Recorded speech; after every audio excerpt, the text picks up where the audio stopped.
अब यो पहिला त यसको मिनिङ के बुझ्ने भन्दा बैंक नगदी किताब भनेको बैंकमा राख्ने नगदी किताब होइन भन्ने बुझ्ने है।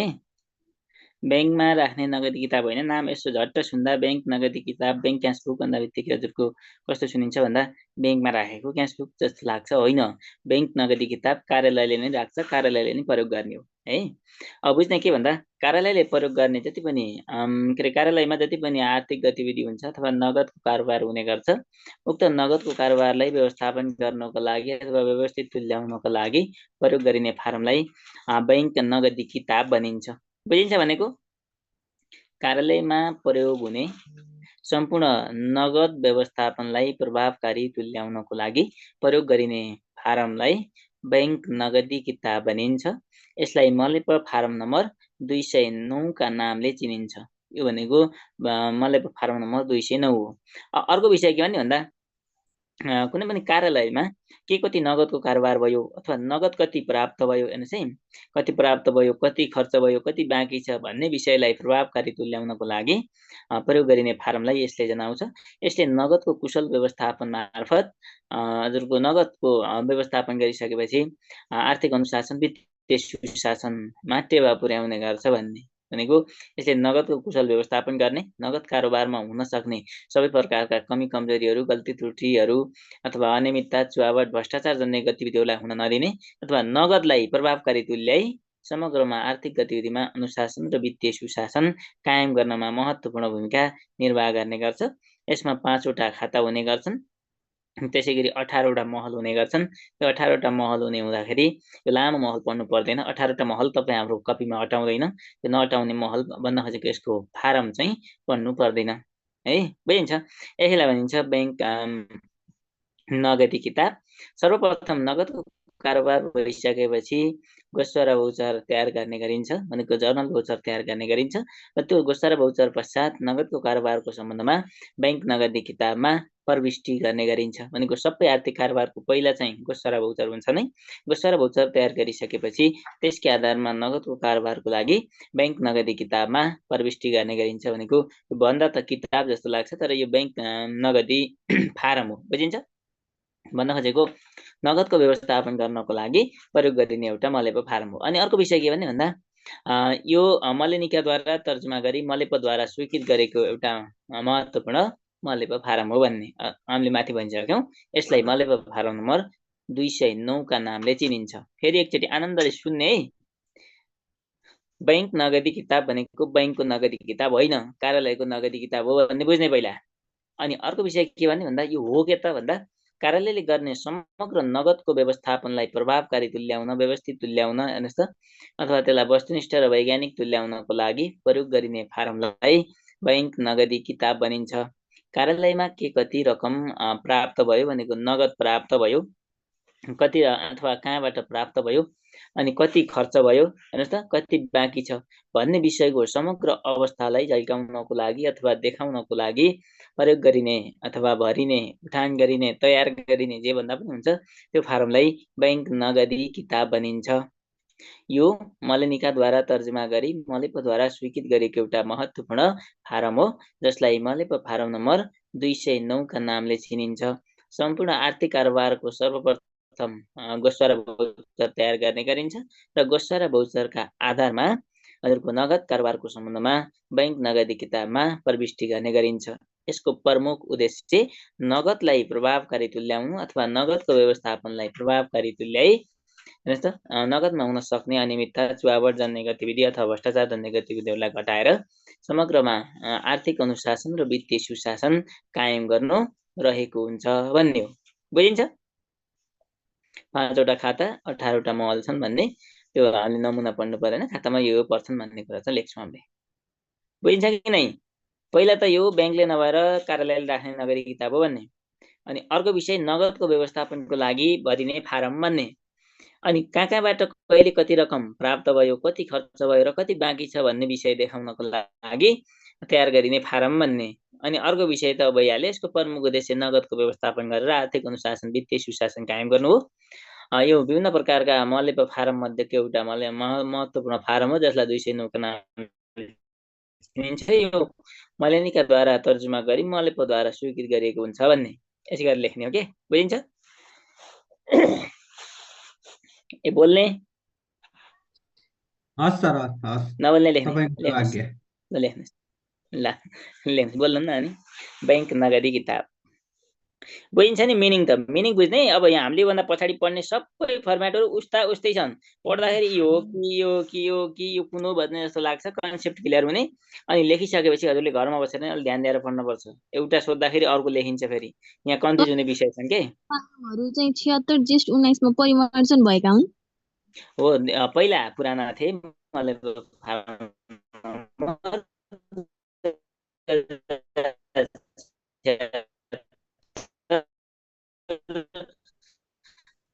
जेठ 19 मात्रै परिमारेको हो भनेर लेख्न चाहिँ पर्दैन नलेखेकै हुन्छ।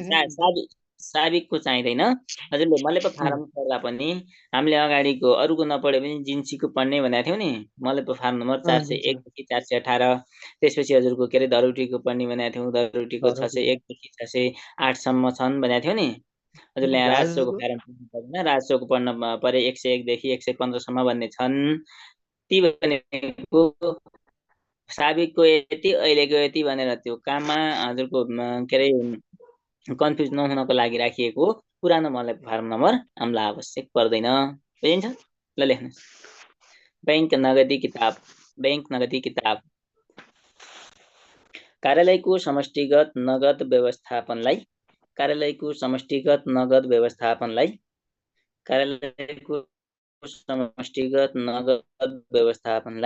प्रभावकारी व्यवस्थित वस्तुनिष्ठ र वैज्ञानिक तुल्याउन जति जोडे नि हुन्छ है अरु केही हैन के नगदको व्यवस्थापनलाई भन्दियो कार्यालयको समष्टिगत नगद व्यवस्थापनको कार्यलाई व्यवस्थित वस्तुनिष्ठ वैज्ञानिक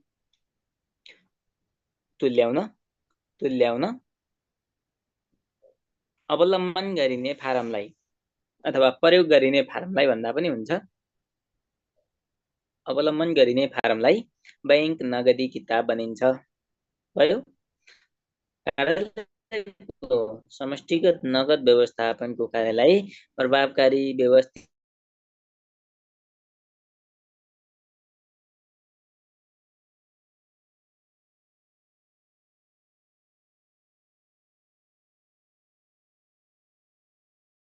कार्यालयको समष्टिगत नगद व्यवस्थापनको कार्यलाई वस्तुनिष्ठ वैज्ञानिक आधुनिक अनुसार प्रभावकारी जति लेखे पनि हुन्छ है तुल्याउनको लागि अवलम्बन गरिने फारमलाई बैंक नगदी किताब भनिन्छ नामबाट क्लियर हुने बैंक नगदी किताब भनेको बैंकको किताब होइन कार्यालयले राख्ने नगद व्यवस्थापनलाई प्रभावकारी बनाउनको लागि राख्ने किताब हो भन्ने बुझ्ने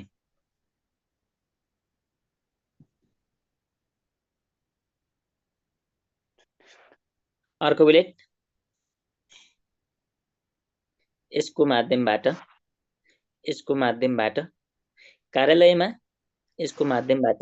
कार्यालयमा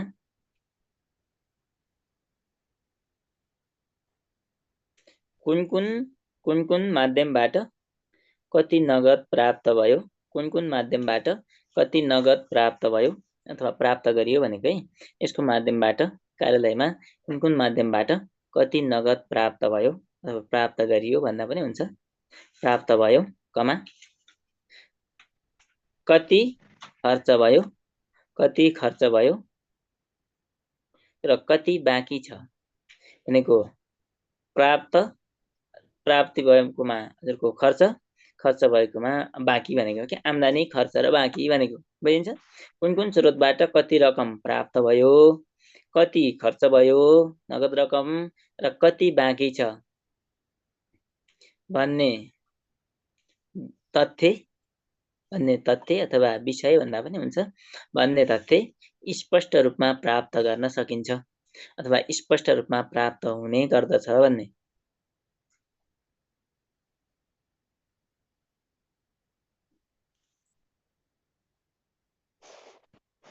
भयो कार्यालयमा कुन स्रोतबाट कहाँबाट कति नगद प्राप्त भयो कति खर्च भयो र कति बाँकी छ भन्ने कुरा यसको माध्यमबाट प्रष्ट हुन सकिन्छ अथवा पुष्टि हुन्छ अथवा त्यो कुराको जानकारी हुन्छ विवरण प्राप्त गर्न सकिन्छ भनेको सकिन्छ कि नै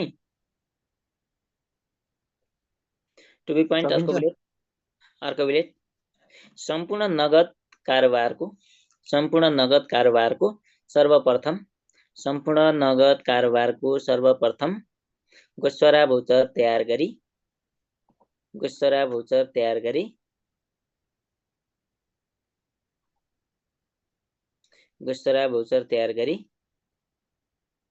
सोबाट भनेको गोस्वरा भौचरबाट भनेको है, गोस्वरा भौचर तयार गरी तत्पश्चात सोबाट भने पनि हुन्छ, तयार गरी सो पश्चात बैंक नगदी किताबमा कारोबार प्रविष्टि गर्ने गरिन्छ अथवा अभिलेख राख्ने गरिन्छ, जनाउने गरिन्छ, जे भने नि हुन्छ है, उल्लेख गर्ने गरिन्छ।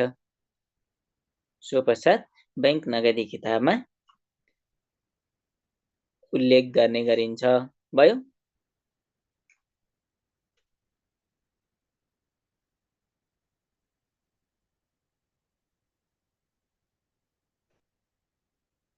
टु बी पोइन्ट यो दोहोरो लेखा प्रणालीको सिद्धान्तमा सर फेरि भन्ने हुन्छ। यो भने के भन्ने भन्दा सबै आर्थिक कारोबारको पहिलो पटक सबैभन्दा पहिले हजुरको के अरे गोस्वरा भौचर तयार गरिन्छ र तत्पश्चात भनेको त्यो पछि त्यही गोस्वरा भौचरबाट बैंक नगदी किताबमा कारोबार प्रविष्टि गर्ने गरिन्छ भनेको के। आर्थिक कारोबारको पहिला गोस्वरा भौचर, त्यसपछि मात्र नगद कारोबारको सम्बन्धमा हजुरको बैंक नगदी किताबमा प्रविष्टि गरिन्छ भनेको पहिलो पटक त प्रारम्भिक अभिलेख राख्ने काम चाहिँ गोस्वरा भौचरमा हुन्छ, हजुरलाई थाहा छँदै छ हिजो हामीले भन्यौं। त्यसपछि हजुरको के हुन्छ भन्दा बैंक नगदी किताबमा कारोबार प्रविष्टि गर्ने गरिन्छ नगदको सम्बन्धमा भनेको है। अनि अर्को बुलेटमा जाने यो दोहोरो लेखा प्रणालीको सिद्धान्तमा आधारित फारम हो। यो दोहोरो लेखा प्रणालीको सिद्धान्तमा आधारित फारम हो जसमा लेखाका अथवा लेखाङ्कनका भन्ने हुन्छ है, जसमा लेखाङ्कनका अथवा डेबिट र क्रेडिटका भन्दा हुन्छ अझै प्रभावकारी बनाउनको लागि, जसमा डेबिट र क्रेडिटका नियम अनुसार भनेको है, नियम अनुसार लेखेनी हुन्छ, नभए नियमानुसार कारोबार प्रविष्टि गर्ने गरिन्छ भनेको यो दोहोरो लेखा प्रणालीको सिद्धान्तमा आधारित फारम हो। यसमा डेबिट र क्रेडिटका जुन नियम छन् त्यो नियमका आधारमा कारोबार चाहिँ प्रविष्टि गर्ने इन्ट्री गर्ने गरिन्छ भनेको भयो। यो दोहोरो लेखा प्रणालीको सिद्धान्तमा आधारित फारम हो अथवा आधारित हुन्छ जसमा डेबिट र क्रेडिटका नियम अनुसार कारोबार प्रविष्टि गर्ने गरिन्छ। टु बी पोइन्ट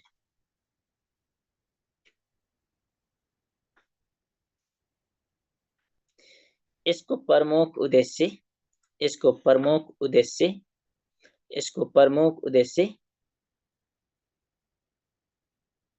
नगदको कुशल परिचालन मार्फत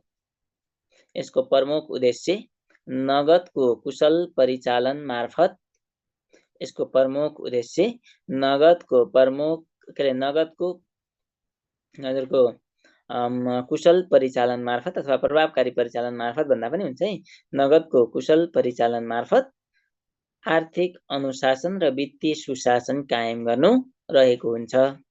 यसको प्रमुख उद्देश्य नगदको कुशल परिचालन मार्फत आर्थिक अनुशासन र वित्तीय सुशासन कायम गर्नु रहेको हुन्छ भनेको यो बैंक नगदी किताबले नगदको परिचालन प्रभावकारी बनाउनु पर्छ र समष्टिगत आर्थिक गतिविधिमा अनुशासन र सुशासन कायम गर्नुपर्छ भन्ने मान्यता राखेको हुन्छ भनेको के बुझिन्छ।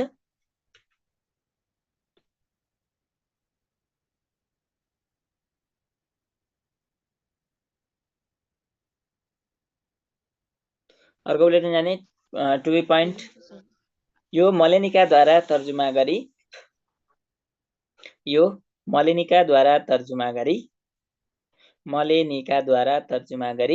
मलेपद्वारा स्वीकृत गरिएको एक महत्त्वपूर्ण फारम हो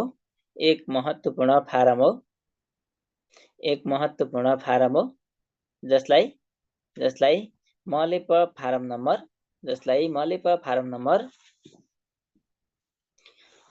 209 का नामले चिनिन्छ। भनेको यो विभिन्न प्रकारका मलेपो फारम मध्येको एउटा महत्त्वपूर्ण फारम हो। हेर्नुहोस् है, यो मलेनिकाद्वारा तर्जुमा गरेर मलेपोद्वारा स्वीकृत गरेको फारम हो, जसले लेखे पनि हुन्छ, जसलाई मलेपो फारम नम्बर 209 का नामले चिनिन्छ। भयो। अर्को बुलेट, बैंक नगदी किताबमा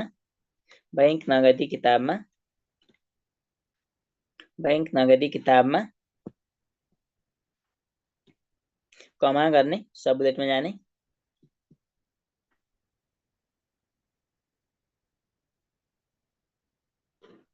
पहिलो बुलेट, नगद मौजदात खाता,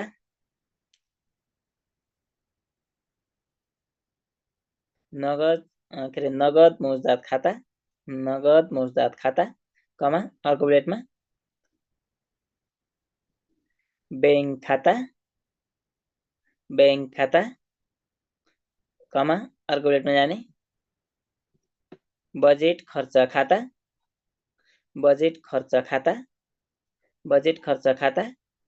अर्को बुलेटमा जाने। पेस्की खाता एवं भन्ने। अनि अर्को बुलेटमा गएर विविध खाता गरी 5 वटा खाताहरू रहने गर्दछन्।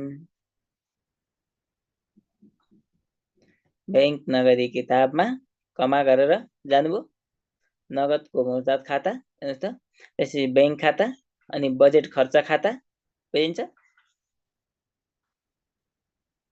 पेस्की खाता र विविध खाता गरी 5 वटा खाताहरू रहने गर्दछन्। ल, पेस्की खाता भनेको कस्तो छ? पेस्की भनेको कुनै पनि काम गर्नुभन्दा पहिले नै कुनै पनि रकम भुक्तानी दिइन्छ भने त्यो काम गर्नको लागि, जस्तै हजुर जागिर खाएर जानुभयो अनि केही ठाउँमा गएर कुनै पनि ठाउँमा गएर एउटा कार्यक्रम सञ्चालन गर्नुपर्ने भयो। त्यो कार्यक्रम सञ्चालन गर्नको लागि ल मानौँ 5 लाख रुपियाँ खर्च हुन्छ अरे, अनि हजुरलाई पहिला कार्यक्रम गरेर आउनुहोस् अनि भुक्तानी दिन्छु भन्नु त मिलेन नि त। तपाईँ हामीसँग कर्मचारीसँग 5 लाख रुपियाँ हुन्छ भन्ने पनि छैन, एउटा विषय। अर्को विषय, पैसा हुँदाहुँदै पनि आफूसँग भए तापनि आफ्नो पैसा खर्च गर्नुपर्छ भन्ने हुँदैन। सरकारी बजेटबाट खर्च गर्ने भनेको सरकार कार्यालयको काम गर्ने हो भनेको अफिसको प्रोग्राम सञ्चालन गर्नुपर्ने हुन्छ। त्यसको लागि यसको कार्यक्रमको लागि छुट्याएको पैसा कति हो, मलाई पहिल्यै चाहियो भनेर माग्ने कि पहिल्यै दिइन्छ। कुनै पनि काम गर्नुभन्दा पहिल्यै भुक्तानी दिइन्छ, पेस्की भनेर। हेर्नुहोस् है, त्यसैलाई भनिन्छ पेस्की। मैले भने नि कुनै पनि ठाउँमा कार्यक्रम गर्न जानुपर्ने भयो। मौजदात भनेको बाँकी भनेको, स्टक भनेको है, मौजदातको अर्थ भन्नुभएको छ, बुझिन्छ?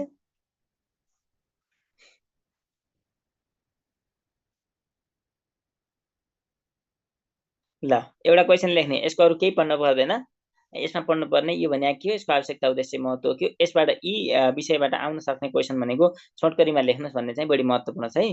जस्तै छोटो टिप्पणी लेख्नुहोस्, बैंक के अरे नगदी किताब भनेर आउँछ के, धेरै चाहिँ। ल, क्वेसन लेख्ने, क्वेसन नम्बर 1, बैंक नगदी किताब भनेको के हो?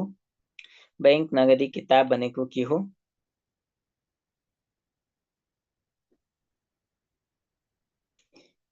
यो किन प्रयोग गर्ने गरिन्छ? यो किन प्रयोग गर्ने गरिन्छ?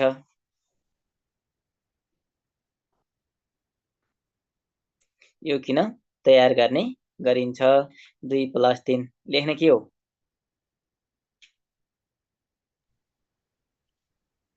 बोल्नुस् त।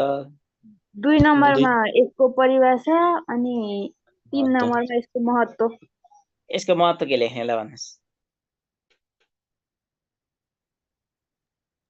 महत्त्व अब यो नगद व्यवस्थापनमा प्रभावकारी बनाउनु। ठिक छ, खर्चको यथार्थ विवरण चित्रण गर्नु। ठिक छ, राम्रो। नगद परिचालन व्यवस्थापन यथार्थ विवरण चित्रण गर्नु, राम्रो। हेर्नुहोस् त, माथि आदि एन्सर माथि नगदको प्रभावकारी व्यवस्थापन गर्ने, कहाँबाट कहिले कति रकम आयो भन्ने कुरा यकिन गर्ने, कहाँ कहिले कति खर्च भयो भन्ने कुरा नि पत्ता लगाउने, नगदको बाँकी यथार्थ अवस्था लगाउने, पेस्कीको यथार्थ अवस्था पत्ता लगाउने। हेर्नुहोस् त, नगदको इनामीको दुरुपयोग रोक्ने, भएको कारोबार नियन्त्रण प्रणाली प्रभावकारी। राम्रो कुरा, सबै आर्थिक गतिविधिमा लेख्न मिल्छ है। इन्टरनल कन्ट्रोल सिस्टम, आन्तरिक नियन्त्रण प्रणालीलाई प्रभावकारी तुल्याउने। हेर्नुहोस् त, अरू के, आर्थिक कारोबारमा अनुशासन वित्तीय सुशासन कायम गर्ने बुझिन्छ। बैंक अथवा बैंक रिकन्सिलिएसन स्टेटमेन्ट तर्जुमा गर्नको लागि स्टेटमेन्ट तयार गर्ने गर्नुभन्दा तपाईँको महत्त्वपूर्ण भूमिका निर्वाह गर्ने यही भन्ने केही छैन। अथवा हजुरको के भन्ने भन्दा नीति निर्माणकर्तालाई अथवा निर्णय निर्माणकर्तालाई आवश्यक पर्ने नगदसँग सम्बन्धित तथ्य तथ्याङ्क सूचना जानकारी विवरणहरू उपलब्ध गराउने यही भन्ने त हो नि। लेखा परीक्षण कार्यलाई सहज बनाउनु यो पनि हुन्छ होला नि। मिल्छ। लेखा परीक्षण त सबै आर्थिक कारोबारको गरिन्छ, मिल्छ। ल आर्थिक अनुशासन र वित्तीय सुशासन कायम गर्नु पनि भयो, मिल्छ। त्यो त सबैमा लेख्न मिल्छ। ल यही हो, जानिसक्नु। अर्को क्वेसन लेख्नुहोस्। Question number 2। यो क्वेसनको एन्सर लेख्न जान्ने, अरूको तनाव लिनु पर्दैन। ल बैंक नगदी किताब बारे चर्चा गर्नुहोस्। 5 सिधै बैंक नगदी किताब बारे चर्चा गर्नुहोस्। यहाँ किताब बनाउनुहोस् भने होइन नि फेरि।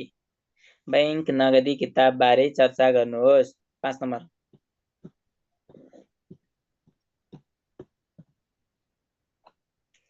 यसले माग्यो के? एन्सरको फर्मेट कस्तो हुन्छ? अब परिचय लेख्ने सर, परिचय यसको। परिचय त 5 नम्बरमा त होइन होला। अनि महत्त्व पनि लेख्नु पर्यो सर। परिचय, महत्त्व र समावेश हुने कुराहरू। हेर्नुहोस् त, ठिक छ, हजुरले भनेको मैले बुझेँ। माथिल्लो क्वेसनको र यसको एन्सर उस्तै हुन्छ, तर एउटा विषय मात्र फरक हुन्छ। माथिल्लोमा बैंक नगदी किताब प्रयोग गर्नुपर्नका कारण भनेर जसरी हामीले महत्त्व लेख्छौँ त्यसरी नलेख्ने, पहिला माथि लेख्ने भनेको परिचय नै लेख्ने, अनि यसमा विभिन्न 5 वटा खाताहरू हुन्छन्, यी खाता हुन्छन् पनि भन्ने, त्यो परिचयमै आयो।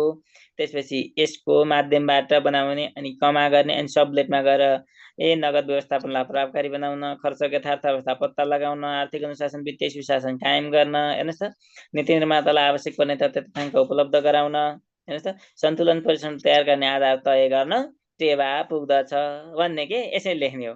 भन्नुको महत्त्व यो हो भनेर जोड्ने होइन, महत्त्व सोध्या छैन, तर जोड्ने चाहिँ माथि पहिला परिभाषा अलि धेरै जोड्ने, अनि तल गएर 2-4 वटा महत्त्व जोडेर इन्ड गर्ने। बुझिन्छ? यसको एन्सर त्यस्तो भनेको एन्सर एउटै हो, फर्मेट चाहिँ त्यस्तो हुन्छ के। पहिले काहीँ सिधै 5 नम्बरको क्वेसन कुनै पनि विषयका सम्बन्धमा सोध्न सक्छ हजुरलाई। त्यस्तो अवस्थामा त्यसरी लेख्ने। जस्तै अस्ति हामीले भनेको थियो नि, जस्तै के अरे व्यक्तिगत घटना दर्ताबारे चर्चा गर्नुहोस् भन्यो भने व्यक्तिगत घटना दर्ताको परिचय लेख्ने, अनि यसको माध्यमबाट यो यो यो गर्न टेवा पुग्छ भन्ने हो के। लेख्न पर्यो, निष्कर्ष लेख्न पर्दैन यसमा हैन? पर्यो, निष्कर्ष लेख्न त बैंक पर्यो, यसमा नि पर्छ हो। सबैमा लेख्न पर्छ। निष्कर्ष लेख्न नपर्ने एउटा मात्र क्वेसन छ हजुरले लेख्नेमा। हामीले म्याथमा त निष्कर्ष लेख्न पर्छ, सेकेन्ड पेपरमा थाहा छ कि छैन? अत यस्तो एन्सर यति भनेर लेख्छौँ नि, त्यही त हो निष्कर्ष। भनेको सबै क्वेसनमा निष्कर्ष लेख्ने। लेख्न चाहिँ हजुरलाई के भन्ने भन्दा एउटा क्वेसनमा लेख्न पर्दैन, सकिन्न।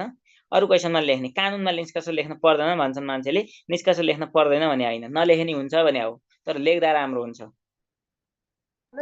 सर कानुनमा चाहिँ लेख्न हुँदैन भन्ना थियो, लेख्न नलेखे नि हुन्छ भन्ना थियो त।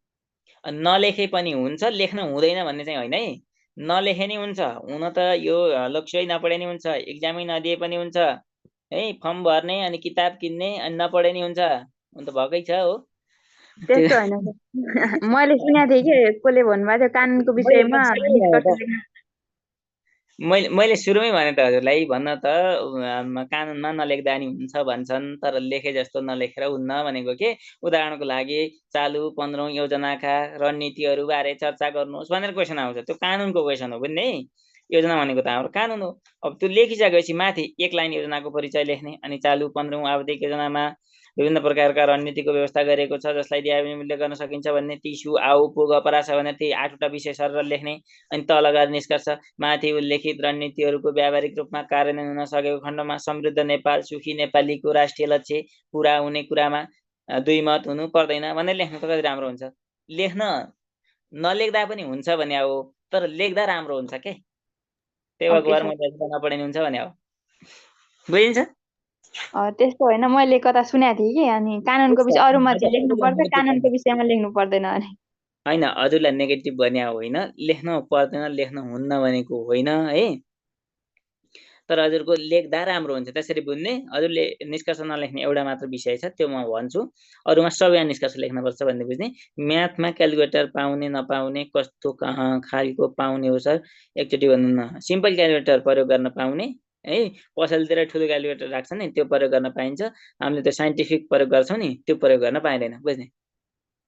त्यही हो। त्यहाँ भएर सूत्रहरू चोरेर लग्या हुन्छ नि। त्यही अगाडि हो। बढौँ सर, अगाडि बढौँ। हजुरलाई हामीलाई आउने क्वेसन, म्याथमा आउने क्वेसन त्यही ठुलो क्यालकुलेटरले काम गर्ने हुन्छ, फेरि त्यो साइन्टिफिक चाहिँदैन है। साइन कस थीटा अब ती चाहिँ आउँदैन। ल अनि अर्को क्वेसनमा जाने। छोटकरीमा लेख्नुहोस्, छोटकरीमा लेख्नुहोस्। क बैंक नगदी किताब, क बैंक नगदी किताब। खमा जाने गोस्वारा भौचर, गोस्वारा भौचर, गोस्वारा भौचर 2.5 × 2 अथवा 2.5 + 2.5। एउटा कुरा याद गर्ने, सधैँभरि अब लेख्ने नलेख्ने भन्ने विषय त अस्ति त्यो परीक्षा केन्द्र कायम गरिएको के भन्नुहुन्छ, क्यालकुलेटर म्याथमा चाहिँ लान पाइन्छ ल, तर लिन पाइन्न भनेको थियो, भनेको म्याथको लागि पाइन्छ के। ल अब यहाँ भन्ने के भन्ने भन्दा सुन्नुहोस् त, हजुरले सधैँभरि याद गर्ने, लेख्ने नलेख्ने त हजुरको हातमा हो है, लेख्नुहुन्छ लेख्नुहुन्न भन्ने विषय। तर मैले भनेको जुन हामीले अहिले लेख्यौं नि, छोटकरीमा लेख्नुहोस् अथवा टिप्पणी लेख्नुहोस् भनेर 2.5 नम्बरमा आएको प्रश्नमा निष्कर्ष लेख्नु आवश्यक छैन र यसमा लेख्न पनि सकिँदैन। किन भन्दा हामीलाई 5 नम्बरमा 2टा क्वेसन आएका छन्, लेख्दा लेख्दै आधी पेज भन्दा बढी हुन्छ। कतिपय त जानेको विषय आयो भने तपाईँ हामीले गफ लगाउँदै त्यही 2.5 को 5 नम्बरको क्वेसनलाई पनि 1 पेज पुराइदिइहाल्छौँ। त्यसकारण यसमा चाहिँ हामीलाई टाइम बच्दैन, पुग्दैन। अर्को क्वेसनको नि टाइम यता किल हुन्छ। त्यसकारण यी क्वेसन बाहेक हजुरलाई आउने सबै क्वेसनमा मैले निष्कर्ष लेख्नुपर्छ है भन्ने सन्दर्भमा बुझ्नु पर्यो। बुझिन्छ? यस्ता क्वेसन 2.5 नम्बरका क्वेसन बाहेक हजुरले दिने नासु होस्, खरिदार होस् अथवा संस्थान होस् अथवा हजुरको प्रदेशको एक्जाम होस् अथवा अफिसर होस्, जहाँ पनि यस्ता क्वेसन बाहेक अरु क्वेसनमा निष्कर्ष लेख्नु अपरिहार्य हुन्छ। लेख्नु हो भने राम्रो हुन्छ। धेरै बहस नगरौँ है। अब यसमा के लेख्ने थाहा छ? छोटकरीमा परिभाषा लेख्ने, अनि यसमा पनि त्यही क्वेसन नम्बर 2 को जस्तै फर्मेट हो यसको एन्सर। अलि छोटो लेख्ने, 2 को त 5 नम्बरको भयो, 5 नम्बरमा त अलि लामो भइहाल्छ। अब यसमा त त्यत्रो लेखिसकेछ, 2टा क्वेसनको एन्सर लेख्नुपर्छ, भ्याइदिने टाइम। त्यसकारण फर्मेट क्वेसन नम्बर 2 जस्तै हो, तर अलि छोटो लेख्ने हो। ल अब अर्को छ बजेट हिसाब। अगाडि बढ्ने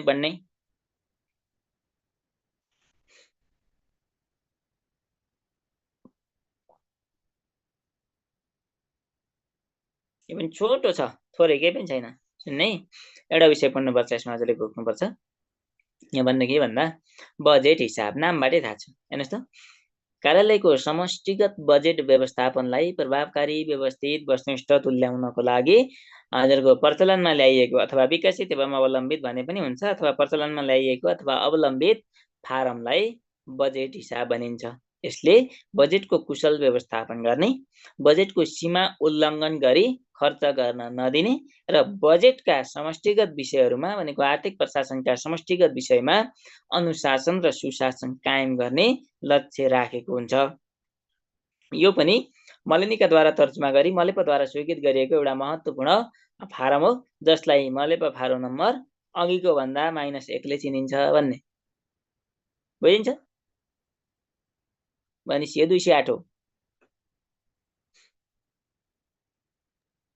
यो परिभाषा त एउटै जस्तो छ त सर, झुकिन्छ कि जस्तो? त्यही त, यति मात्र हैन, योभन्दा पछाडि आउने पनि उस्तै छ। विषय एउटै हो। हजुरलाई बुकमा लामो बनाएर एकदम धेरै गफ हानेर धेरै गरेको छ, तर मैले ठ्याक्कै जे हो त्यही विषय लेखाएको। बजेट हिसाब भनेको अरु केही हैनन् के, यी सबै लेखाका फारम हुन्। बुझ्ने?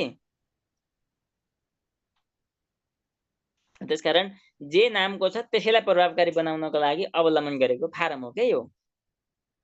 थोरै माथिको मिनिङ एउटा भइसकेपछि तलको फेरि उस्तै हुन्छ के। हामीलाई एउटा आउने नभए अगाडि र पछाडिको 2टा आउँछन्, एउटै फर्मेटमा त्यसरी लेख्ने हुन्छ चाहिँ है। झुक्किनलाई झुक्किन्छ जस्तो छ, तर आन्दाले बुझ्यो भने फेरि क्लियर हुन्छ। अनि अर्को विषय के हो? नगदी किताब भने नगद व्यवस्थापन, बजेट हिसाब भने नि बजेट व्यवस्थापन, त्यति हो। बुझिन्छ? अनि अर्को विषय के हो भन्दा बजेट हिसाबलाई 3वटा खण्डमा हजुरको के अरे विभाजन गरिन्छ अथवा बाँडफाँड गर्ने गरिन्छ। एउटा विनियोजन हुन्छ, अर्को निकासा हुन्छ, अर्को खर्च हुन्छ। विनियोजन भनेको बाँडफाँड भएर आएको हुन्छ, निकासा भनेको कति निकासा दियो भन्ने हुन्छ, अनि अर्को खर्च खण्ड हुन्छ। यसलाई 3वटा खण्डमा विभाजन गर्ने गरिन्छ। के पनि छैन, यति हो। त्योभन्दा धेरै लेख्नु पनि पर्दैन, विषय पनि छैन। यहाँ गफ लगाएर धेरै लामो बनाउनु आवश्यक पनि छैन। बुझिन्छ? फेरि सुन्ने, कार्यालयको बजेटसँग सम्बन्धित समष्टिगत गतिविधिहरूलाई प्रभावकारी, व्यवस्थित, वस्तुनिष्ठ, वैज्ञानिक तुल्याउनको लागि प्रयोग गरिने फारमलाई अथवा विकसित एवं अवलम्बित फारमलाई बजेट हिसाब भनिन्छ। अर्को विषय हामीले के भन्यौँ, यसले चाहिँ बजेटको हेर्नुहोस् है, विनियोजन, निकासा र खर्चको यथार्थ अवस्था चित्रण गर्ने गर्दछ। यसले बजेटको प्रभावकारी व्यवस्थापन गर्ने, बजेटको सीमा उल्लङ्घन गरी खर्च गर्न नदिने अथवा खर्च गर्न रोकी समष्टिगत बजेट प्रणालीमा आर्थिक अनुशासन र वित्तीय सुशासन कायम गर्ने लक्ष्य लिएको हुन्छ। र अर्को विषय, यो विभिन्न प्रकारका त्यही मलेप फारम मध्येको एउटा हो भन्ने सन्दर्भमा जोड्ने कि यो मलेलिकाद्वारा तर्जुमा गरेको गरी मलेपद्वारा स्वीकृत गरेको एउटा महत्त्वपूर्ण फारम हो, जसलाई मलेप फारम नम्बर 208 का नामले चिनिन्छ। सिद्धो केही छैन।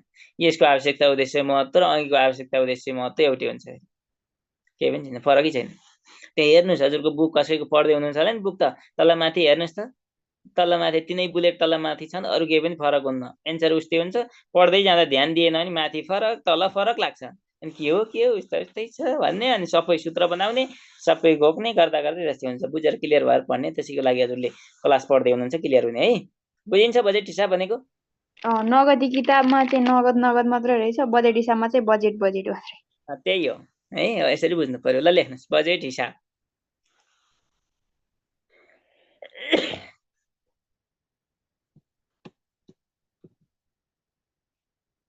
ल, कार्यालयको समष्टिगत बजेट व्यवस्थापन प्रणालीलाई प्रभावकारी, व्यवस्थित र वस्तुनिष्ठ तुल्याउनको लागि प्रभावकारी,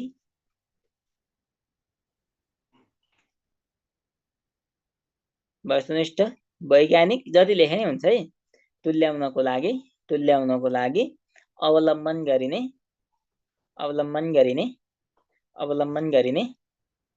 र विकसित एवं अवलम्बित भन्ने नै हुन्छ। अवलम्बन गरिने फारमलाई बजेट हिसाब भनिन्छ।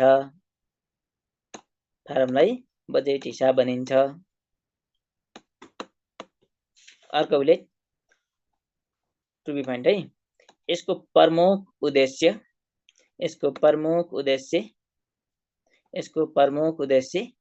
बजेटको कुशल व्यवस्थापन मार्फत, अहिलेको हामीले नगदको कुशल व्यवस्थापन मार्फत बनाएको थियौँ, यसले समष्टिगत बजेट व्यवस्थापन गर्ने है। यसको प्रमुख उद्देश्य बजेटको कुशल व्यवस्थापन मार्फत आर्थिक अनुशासन र वित्तीय सुशासन कायम गर्नु रहेको हुन्छ। यसको प्रमुख उद्देश्य बजेटको कुशल व्यवस्थापन मार्फत आर्थिक अनुशासन र वित्तीय सुशासन कायम गर्नु रहेको हुन्छ।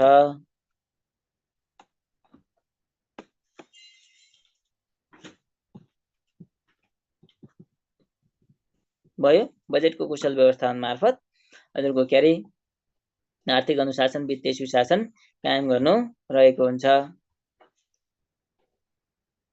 अनि अर्को बुलेटमा जाने, यसले कार्यालयमा प्राप्त भएको बजेट अथवा कार्यालयमा विनियोजित भई प्राप्त भएको बजेट, अथवा यस्तो भने नि हुन्छ है, विनियोजन, निकासा, खर्च त्यही खण्ड अनुसार जोडे पनि हुन्छ। यसले कार्यालयमा विनियोजन भएको बजेट, विनियोजन मात्र लेख्दा पनि हुन्छ, हामीले खण्डका कुरा जोड्दाखेरि विनियोजन भएको बजेट कमा गर्ने, निकासा भएको बजेट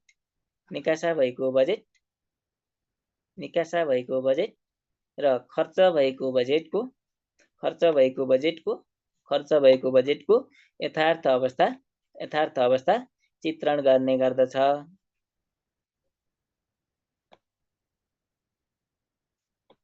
भनेको विनियोजन अनि निकासा अनि खर्च, त्यो कति विनियोजन भयो, कति निकासा भयो र कति खर्च भयो भन्ने विषय यसले क्लियर देखाउँछ, स्पष्ट पार्छ भनेको। बुझिन्छ?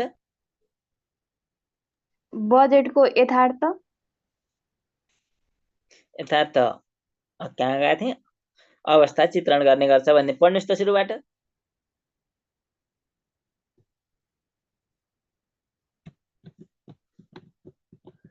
मैले यहाँ जोड्न खोजेको के भन्दा यसले बजेटको विनियोजन कति भएको थियो अनि निकासा कति भएको थियो र खर्च भएको थियो कति भएको थियो भन्ने विषय स्पष्ट रूपमा प्रश्न पार्छ अथवा त्यो विषय झल्काउँछ देखाउँछ भनेको भन्नुहोस् अनि बल्ल सिलसिला मिलाउँछु। बिर्सिन्छ कि भन्दा भन्दै के भन्ने भन्यो हजुर। जसले कार्यालयमा विनियोजन भएको बजेट निकासा भएको बजेट र खर्च भएको बजेटको यथार्थ अवस्था चित्रण गर्ने गर्दछ भन्नु पर्यो जोड्नु पर्यो। यथार्थ अवस्था बजेटको विनियोजन गर्ने गर्दछ होइन कहाँ विनियोजन चित्रण गर्ने देखाउने गर्छ झल्काउने गर्छ भनेको के गर्ने गर्दछ यथार्थ चित्रण अवस्था गर्ने गर्दछ देखाउने गर्छ भनेको है। फेरि लास्टमा गएर विनियोजन गर्ने गर्छ भनेर लेखेपछि त बिग्रिहाल्यो। देखाउने गर्दछ भयो।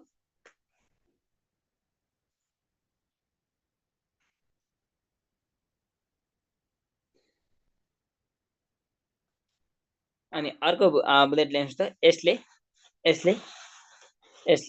बजेटको नियन्त्रण गरी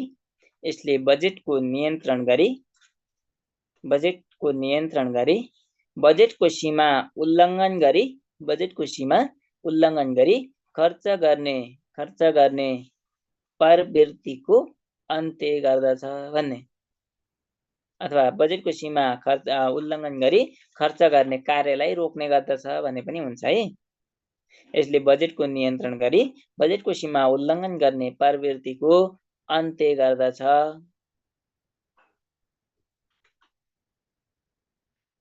उल्लङ्घन गरी खर्च गर्ने कार्यलाई रोक्दछ। उल्लङ्घन गरी खर्च गर्ने कार्यलाई रोक्दछ। ठिक छ भाषा मिलिहाल्छ है जसरी लेखे पनि हुन्छ।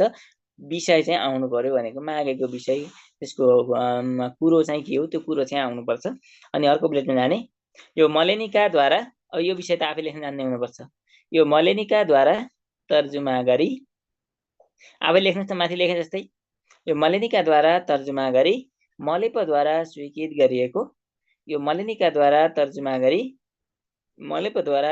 गरिएको एक महत्त्वपूर्ण फारम हो जसलाई मलेप फारम नम्बर 208 का नामले चिनिन्छ। अनि यो मलेनिकाद्वारा तर्जुमा गरेर मलेपद्वारा स्वीकृत गरेको एउटा महत्त्वपूर्ण फारम हो जसलाई मलेप महालेखा परीक्षक फारम नम्बर 208 का नामले चिनिन्छ अथवा नामले समेत चिनिन्छ जसरी लेख्दा पनि हुन्छ। लिइयो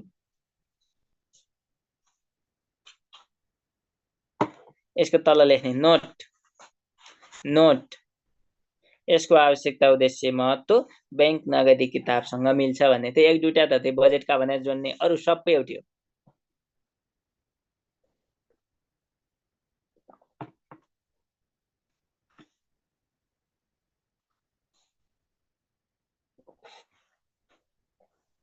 एउटा दुईटा विषय भनेको यसका बजेटको सीमा उल्लङ्घन हुन नदिनु बजेटमाथि आर्थिक अनुशासन सुशासन कायम गर्नु भइहाल्यो के हो। बजेटको यथार्थ अवस्था चित्रण गर्नु विनियोजन निकासा खर्चको यथार्थ अवस्था चित्रण गर्नु भन्ने विषय हो। नभए त्यही माथिको लेख्नेहरू सबै सकिन्छ।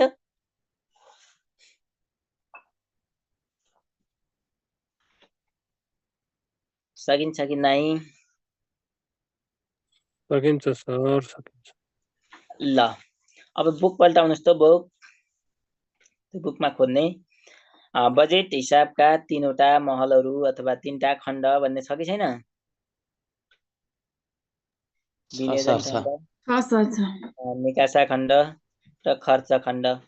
विनियोजन भनेको पहिलो खण्ड हो निकासा खण्ड भनेको दोस्रो खण्ड हो खर्च खण्ड भनेको तेस्रो खण्ड हो। विनियोजन खण्डले के कति बजेट विनियोजन गरिएको छ भन्ने विषय देखाउँछ। निकासा खण्डले के कति रकम हजुरको निकासा भयो भन्ने विषय देखाउँछ भने हजुरको खर्च खण्डले के कति रकम खर्च भयो भन्ने देखाउँछ।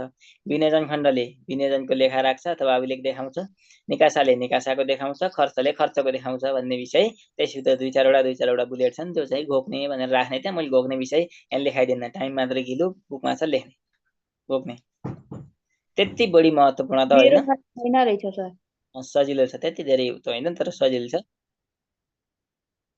बुक हेर्नु भएको छैन भने क्वेसन एन्सर मात्र हेर्नुहुन्छ कि उहिलेदेखि भनेको छु मैले कम्तीमा बुक हेर्नुहोस् है बुक हेर्नुहोस् पहिला बुक त्यसपछि क्वेसन एन्सर पहिला बुक त्यसपछि क्वेसन एन्सर मैले सधैँ भनेको अबदेखि दिएको तयारी गर्नुहुन्छ पहिला बुक हेर्ने यो कुरा सधैँभरि बुझ्ने पहिला बुकै पढ्ने बल्ल क्वेसन एन्सर पढ्ने है सधैँभरि एउटा क्वेसन एन्सर किनेर त्यही मात्र पल्टाएर बसेर क्या पढाएको छु ए यो बुक पढाएको छु भनेर हुन्न पुग्दैन क्वेसन एन्सरले के अरे तयारी पुग्दैन जेको तयारी गर्नुहुन्छ पहिला बुक त्यसपछि क्वेसन एन्सरको मात्र पछि नलाग्ने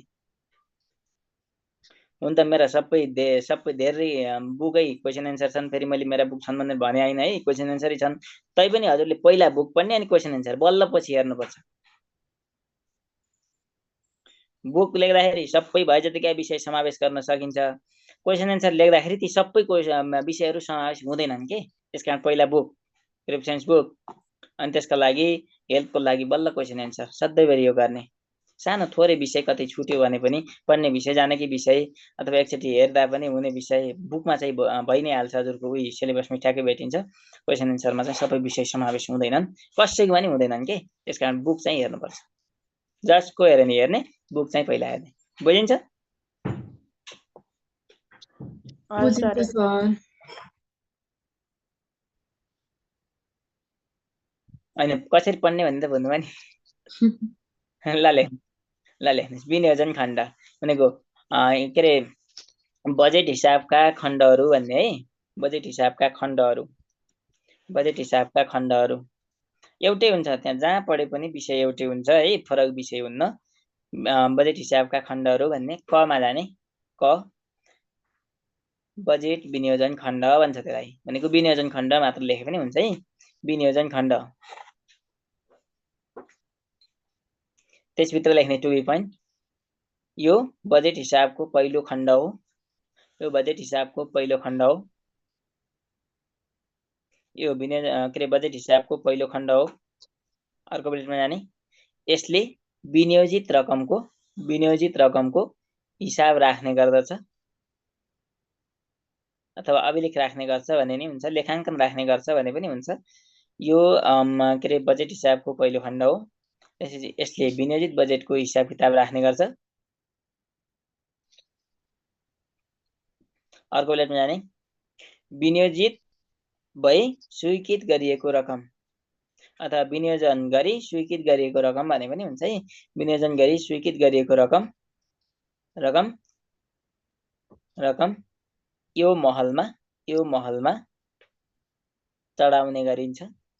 यो महलमा चढाउने गरिन्छ विनियोजन भएर स्वीकृत भएको रकम यो महलमा चढाउने गरिन्छ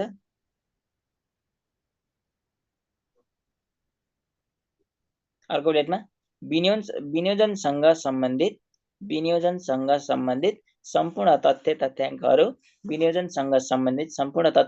अथवा सम्पूर्ण विवरण भन्दा पनि हुन्छ विनियोजनसँग सम्बन्धित सम्पूर्ण विवरणहरू यसमा समाहित गर्ने गरिन्छ अथवा समाहित हुन्छन् भन्ने विनियोजनसँग सम्बन्धित सम्पूर्ण तथ्य तथ्याङ्क यसमा समाहित हुन्छन् समावेश हुन्छन् भनेको खमा जाने निकासा खण्ड भन्ने अब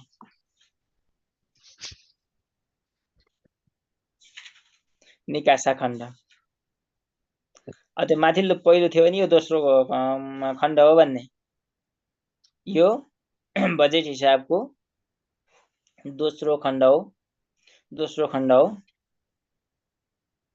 यो बजेट हिसाबको दोस्रो खण्ड हो यसमा बजेट निकासा रकमको अथवा बजेट निकासा भएको रकमको भने पनि हुन्छ है यसमा बजेट निकासा भएको रकमको अभिलेख राख्ने गरिन्छ अथवा हिसाब राख्ने गरिन्छ भन्दा पनि हुन्छ अभिलेख राख्ने गरिन्छ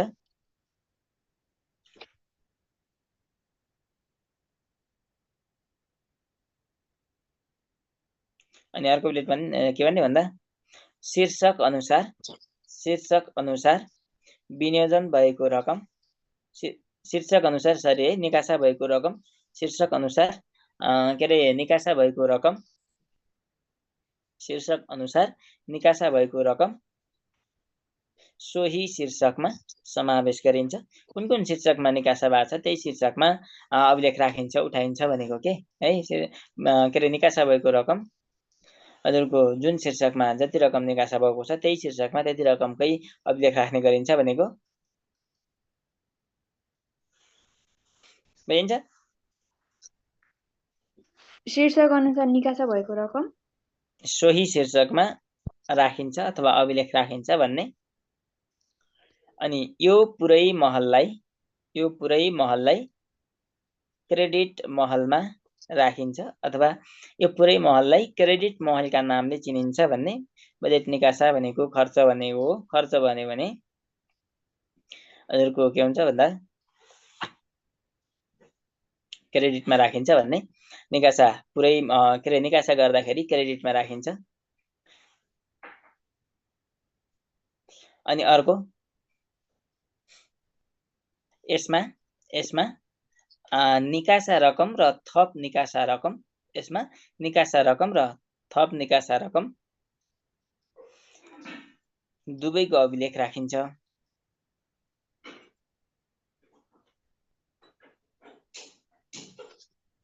अनि अर्को बुलेटमा लेख्ने रकमान्तर भएर आएको बजेट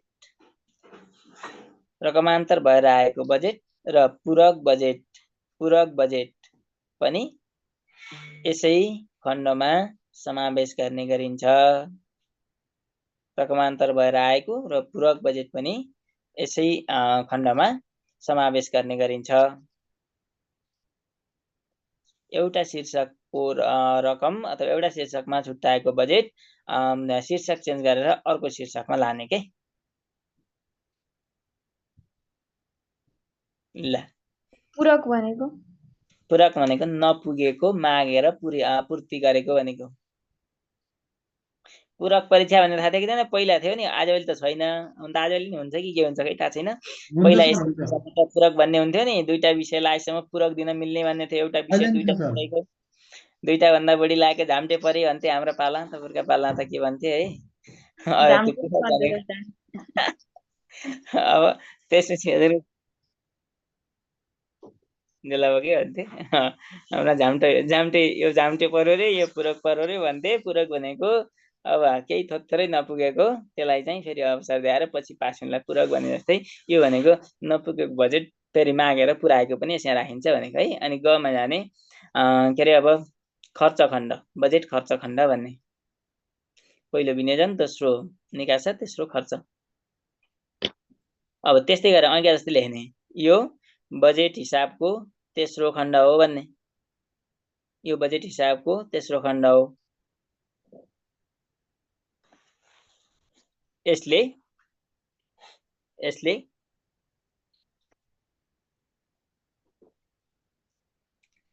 बजेटको वास्तविक खर्चको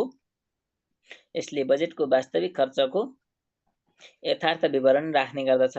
यसले बजेटको वास्तविक खर्चको यथार्थ विवरण राख्ने गर्दछ। भयो।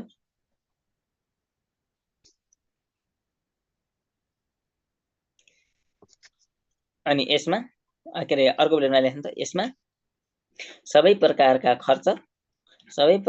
खर्च र पेस्की खर्च समावेश गरिन्छ भन्ने अथवा समावेश हुन्छन् भन्ने। अथवा यो महलमा चाहिँ सबै प्रकारका खर्च गरेको रकम पनि हुन्छ र पेस्कीको रकम पनि यही शीर्षकमा राख्ने गरिन्छ भनेको बुझिन्छ।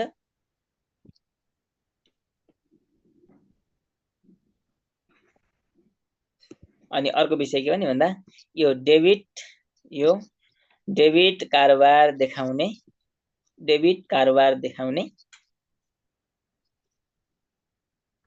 खण्ड हो। अथवा यसले डेबिट कारोबारको हजुर के गर्छ भन्दा हिसाब किताब देखाउने गर्छ अथवा विवरण देखाउने गर्छ भन्ने पनि हुन्छ है।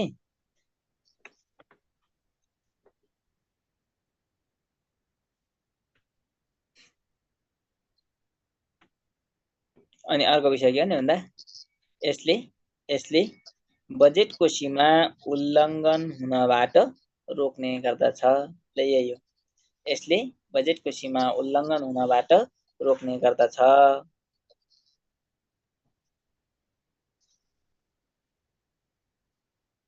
यसले बजेटको उल्लङ्घन हुनबाट अथवा बजेटको जुन के अरे सीमा छ त्यो सीमा उल्लङ्घन हुनबाट रोक्ने गर्दछ। सकिन्छ? सकिन्छ सर। ल अब क्वेशन लेख्ने। क्वेशन नम्बर 1,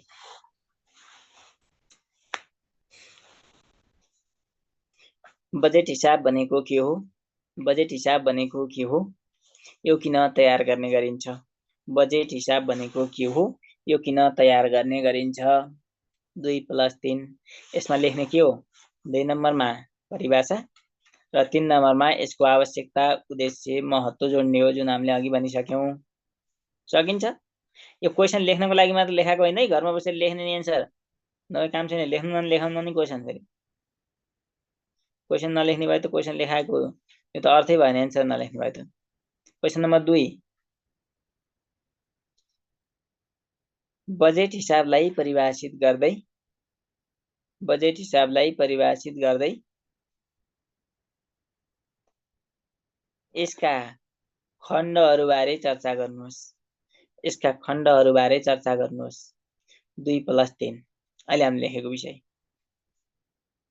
2 मा परिभाषा, 3 नम्बरमा खण्ड। भनेको नाम मात्र लेखेर भएन, पछाडिको विषय लेख्नु पर्यो। क्वेशन नम्बर 3, बजेट हिसाबबारे चर्चा गर्नुहोस्।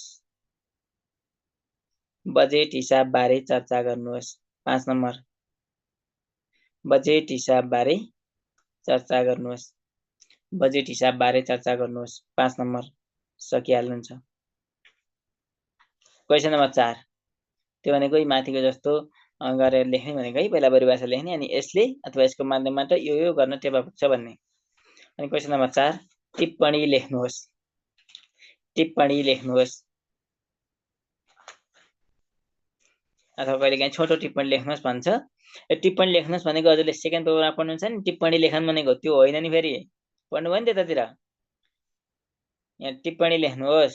क बजेट हिसाब, क बजेट हिसाब, खमा बैंक नगदी किताब। फेरि माथि आइसक्यो, यही गर्ने होइन, माथि आयो भने फेरि लेख्ने।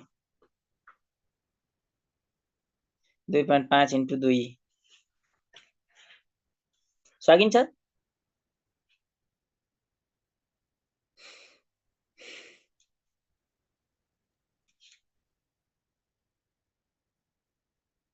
ल अब अर्को छ, अर्को टपिक्समा गइहाल्ने। मास्केबारी। सर त्योभन्दा पहिला एकचोटि मास तमाम र साल तमामको एकचोटि सर कन्सेप्ट क्लियर गरिदिनु न। के अरे साल तमाम र काम तमाम भनेको, मास तमाम भनेको त महिना तमाम भनेको त्यो त छैन। काम तमाम र साल तमाम भनेको के अरे महिना समाप्त भइसकेपछि, के अरे सरी, वर्ष समाप्त भइसकेपछि कुनै पनि विषयको हजुरको हेर्नुहोस् त आर्थिक कारोबारले देखाउने गरी हजुरले हिजोको जर्नल भौचरबाट सुन्नुभयो। वर्षभरिमा गरेका आर्थिक कारोबारको समग्रमा एउटै भौचर उठाएर सबै आर्थिक कारोबार एकै ठाउँ देखाइन्छ भने त्यसलाई चाहिँ साल तमाम भनिन्छ। काम तमाम भनेको कुनै पनि काम भयो, लामो प्रक्रिया 1-2 महिना 2-4 महिना लागेर भयो, त्यसको लास्टमा पहिला कारोबार गर्दै जाँदाखेरि छुट्टाछुट्टी कारोबारको उठाइन्छ र समग्रमा कारोबारको एकै ठाउँ यति आम्दानी, यति खर्च अथवा हजुरको यति डेबिट, यति क्रेडिट भनेर एउटा भौचर उठाइन्छ भने त्यसलाई चाहिँ काम तमाम भनिन्छ। कि काम समाप्त भइसकेपछि उठाउने काम तमाम, साल समाप्त भएपछि उठाउने साल तमाम। साल भनेको वर्ष, तमाम भनेको सिद्ध्या भने त हो नि, वर्ष सकिसकेपछि अथवा काम सकिसकेपछि उठाउने भनेको के बुझिन्छ? यस सर, थ्यांक यू। ल अब मास्केबारी, यो पनि सजिलो छ, के पनि छैन, उस्तै छ नि। पहिला बुझ्ने मास्केबारी भनेको महिनावारी हो भन्ने बुझ्ने है, सम्झिनको लागि। यो भनेको के भन्दा महिनामा तयार गरिने विवरण मास्केबारी हो, जसलाई हामीले महिनावारी फर्मेटका नामले सम्झिन्छौँ है, बुझ्छौँ। भनेको सरकारी निकायमा हुने आर्थिक कारोबार भन्नुहोस् त, सरकारी निकायमा हुने आर्थिक कारोबार 1 महिनामा के आर्थिक कारोबार भए अथवा कस्ता कस्ता आर्थिक कारोबार गरियो भन्ने सन्दर्भमा स्पष्ट अवस्था देखिने गरी तयार पारिएको एउटा विवरणलाई हजुरको अथवा त्यो तयार पार्नको लागि के अरे तयार पारिएको त्यो विवरणको त्यो फारमलाई चाहिँ मास्केबारी भनिन्छ के। बुझिन्छ? सरकारी निकायमा प्रत्येक महिनामा विभिन्न प्रकारका आर्थिक कारोबारहरू हुने गर्छन्। उक्त आर्थिक कारोबार के कसरी भए, के कति कारोबार भए अथवा कुन कुन कारोबार कसरी भए भनेर तयार गरिने फारमलाई चाहिँ हजुरको मास्केबारी भनिन्छ। यसले सरकारी आर्थिक कारोबारको 1 महिनाको प्रगति विवरणलाई पनि जनाउने गर्छ। जुनको मास्केबारी बनाइन्छ त्यो मास्केबारीमा त्यो महिनाभरि भएका आर्थिक कारोबारहरू के छन् अथवा जुनको प्रतिवेदन मास्केबारी बनाइन्छ त्यो कारोबार महिनाभरि कति भयो भन्ने कुरा यसले स्पष्ट अवस्था झल्काउने गर्छ। यसैलाई भनिन्छ मास्केबारी।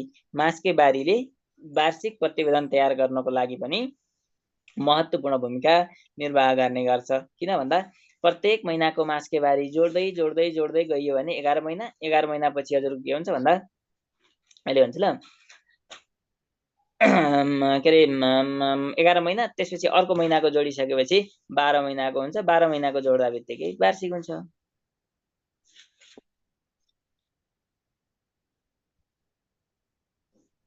मासिक मात्र कि त्रैमासिक यस्तो हुन्छ। त्रैमासिक त के अरे अनिवार्य भन्ने त छैन। हजुरको कस्तो हुन्छ भन्दा प्रत्येक महिनाको 1 महिना हुन्छ अनि अर्को महिना हुन्छ, अर्को महिना जोड्दा बित्तिकै त्रैमासिक बन्यो के। बुझाउनु पर्ने चाहिँ 3 महिना बुझाउने अथवा 6 महिना बुझाउने अथवा चौमासिक रूपमा बुझाउने भन्ने हुन सक्छ।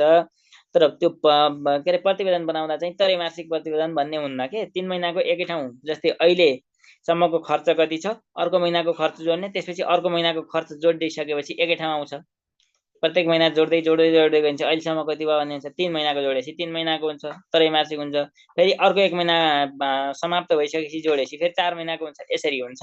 हाम्रोमा चाहिँ मास्केबारी प्रयोगमा छ है। मास्केबारी र वार्षिक विवरण चाहिँ प्रयोगमा छन्। अरू चाहिँ त्यसलाई जोड्दै जोड्दै जाँदाखेरि हजुरको वार्षिक के अरे अरू महिनाहरूको त बनि नै हाल्छ। बुझिन्छ? यसलाई चाहिँ हामीले विभिन्न प्रकारले उ गर्छौँ। अहिले म लेखाइदिन्छु। पहिला लेख्ने थोरै थोरै छ, धेरै छैन। थोरै लेख्दै जानुहोस् त। सरकारी निकायले मासिक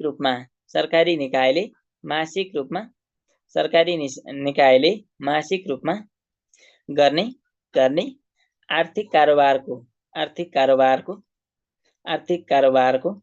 यथार्थ अवस्था चित्रण गर्न तयार गरिने प्रतिवेदनको फारमलाई अथवा प्रतिवेदन फारमलाई भने पनि हुन्छ है। प्रतिवेदनको फारमलाई मास्केबारी भनिन्छ।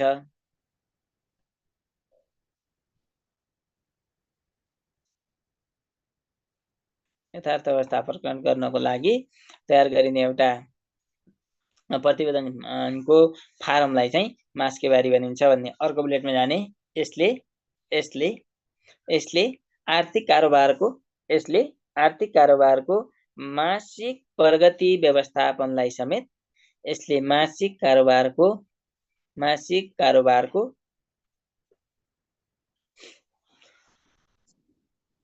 हजुर बुझेन? यसले यस्तो भन्ने के अरे के भनेर भन्नुहोस् त फेरि।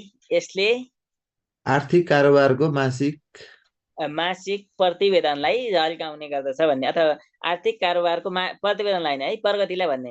यसले आर्थिक कारोबारको मासिक प्रगतिलाई इङ्गित गर्ने गर्दछ भन्नु पर्यो। मासिक कारोबारको भन्नु हो कि कसो हो सर? यसले आर्थिक कारोबारको मासिकसम्म पुग्ने यसले आर्थिक कारोबारको मासिक प्रगतिलाई, आर्थिक कारोबार महिनाभरिमा आर्थिक कारोबार कति गर्यो भनेको के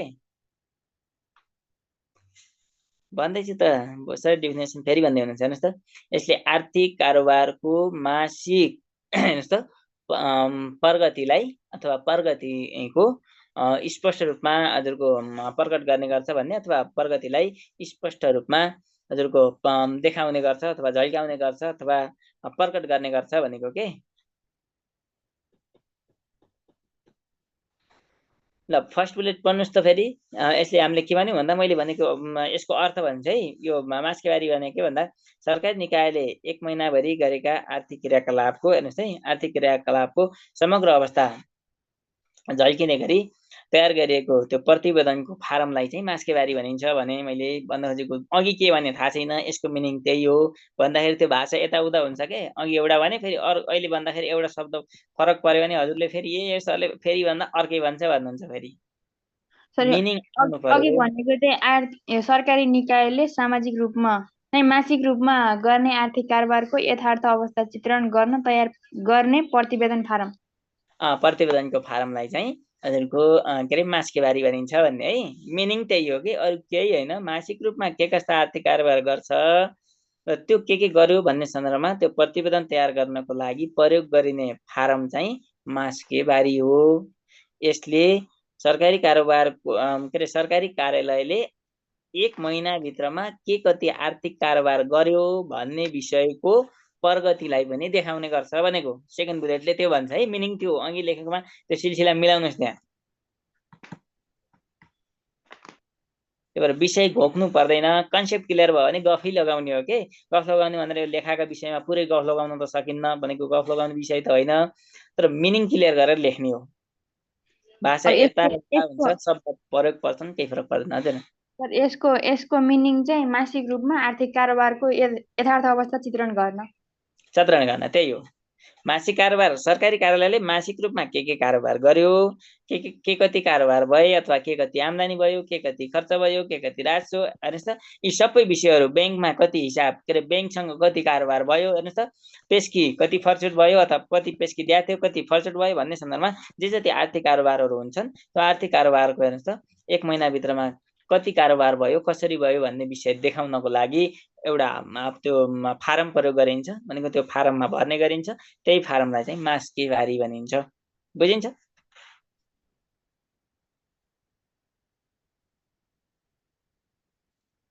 यस्तो कार्यालयले मास्केबारी भनेर एउटा प्रतिवेदन एउटा फर्मेटमा भर्छ। हामीले भनेको त्यही फर्मेट हो मास्केबारी भनेको है।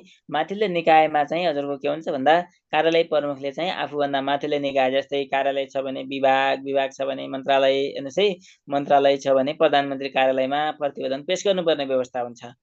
त्यसै गरी अर्को विषय के भन्दा आर्थिक कारोबारको सम्बन्धमा सबै जिल्लाका कार्यालयहरूले यो आर्थिक प्रतिवेदन चाहिँ जिल्ला स्थित कोष तथा लेखा नियन्त्रकको कार्यालय र महालेखा नियन्त्रकको कार्यालयमा माथि पनि बुझाउनु पर्ने हुन्छ। भनेको आर्थिक कारोबार सञ्चालन गर्ने, सञ्चित कोष सञ्चालन गर्ने जिम्मा चाहिँ कसले निकालाई हुन्छ। त्यसकारण के अरे सरकारी कार्यालयहरूले आफ्नो त्यो आर्थिक कारोबारसँग सम्बन्धित प्रतिवेदन चाहिँ कसले निकाएर मैले निकाएँ भने बुझाउनु पर्छ। अरू विवरण बुझाउनु पर्दैन। हेर्नुहोस् है, अरू के काम गरे भन्ने सन्दर्भमा त्यो कसले निकाला बुझाउनु आवश्यक छैन, तर पैसासँग सम्बन्धित काम के भयो भन्ने विषय चाहिँ कसले निकाएर मैले निकालेँ है बुझाउनु पर्छ। अर्को बुलेटिन जाने।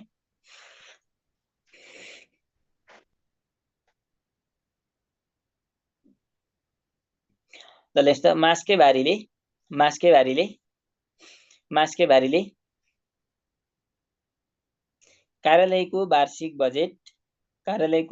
बजेट मास्केबारीले कार्यालयको वार्षिक बजेट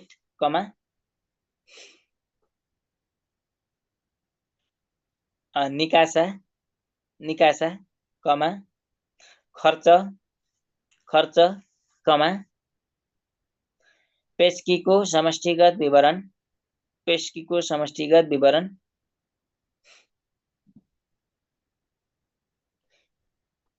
राजस्वको विवरण गर्दै राजस्वको विवरण, धरोटीको विवरण एवं बैंक हिसाब मिलान विवरण को सम्बन्धमा बैंक हिसाब मिलान विवरणको सम्बन्धमा जानकारी प्रदान गर्ने गर्दछ।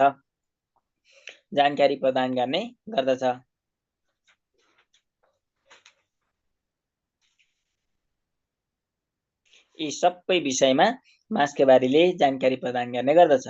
अनि अर्को बुलेटमा लेख्नुहोस् त, मास्के बारी तयार गरिसके पश्चात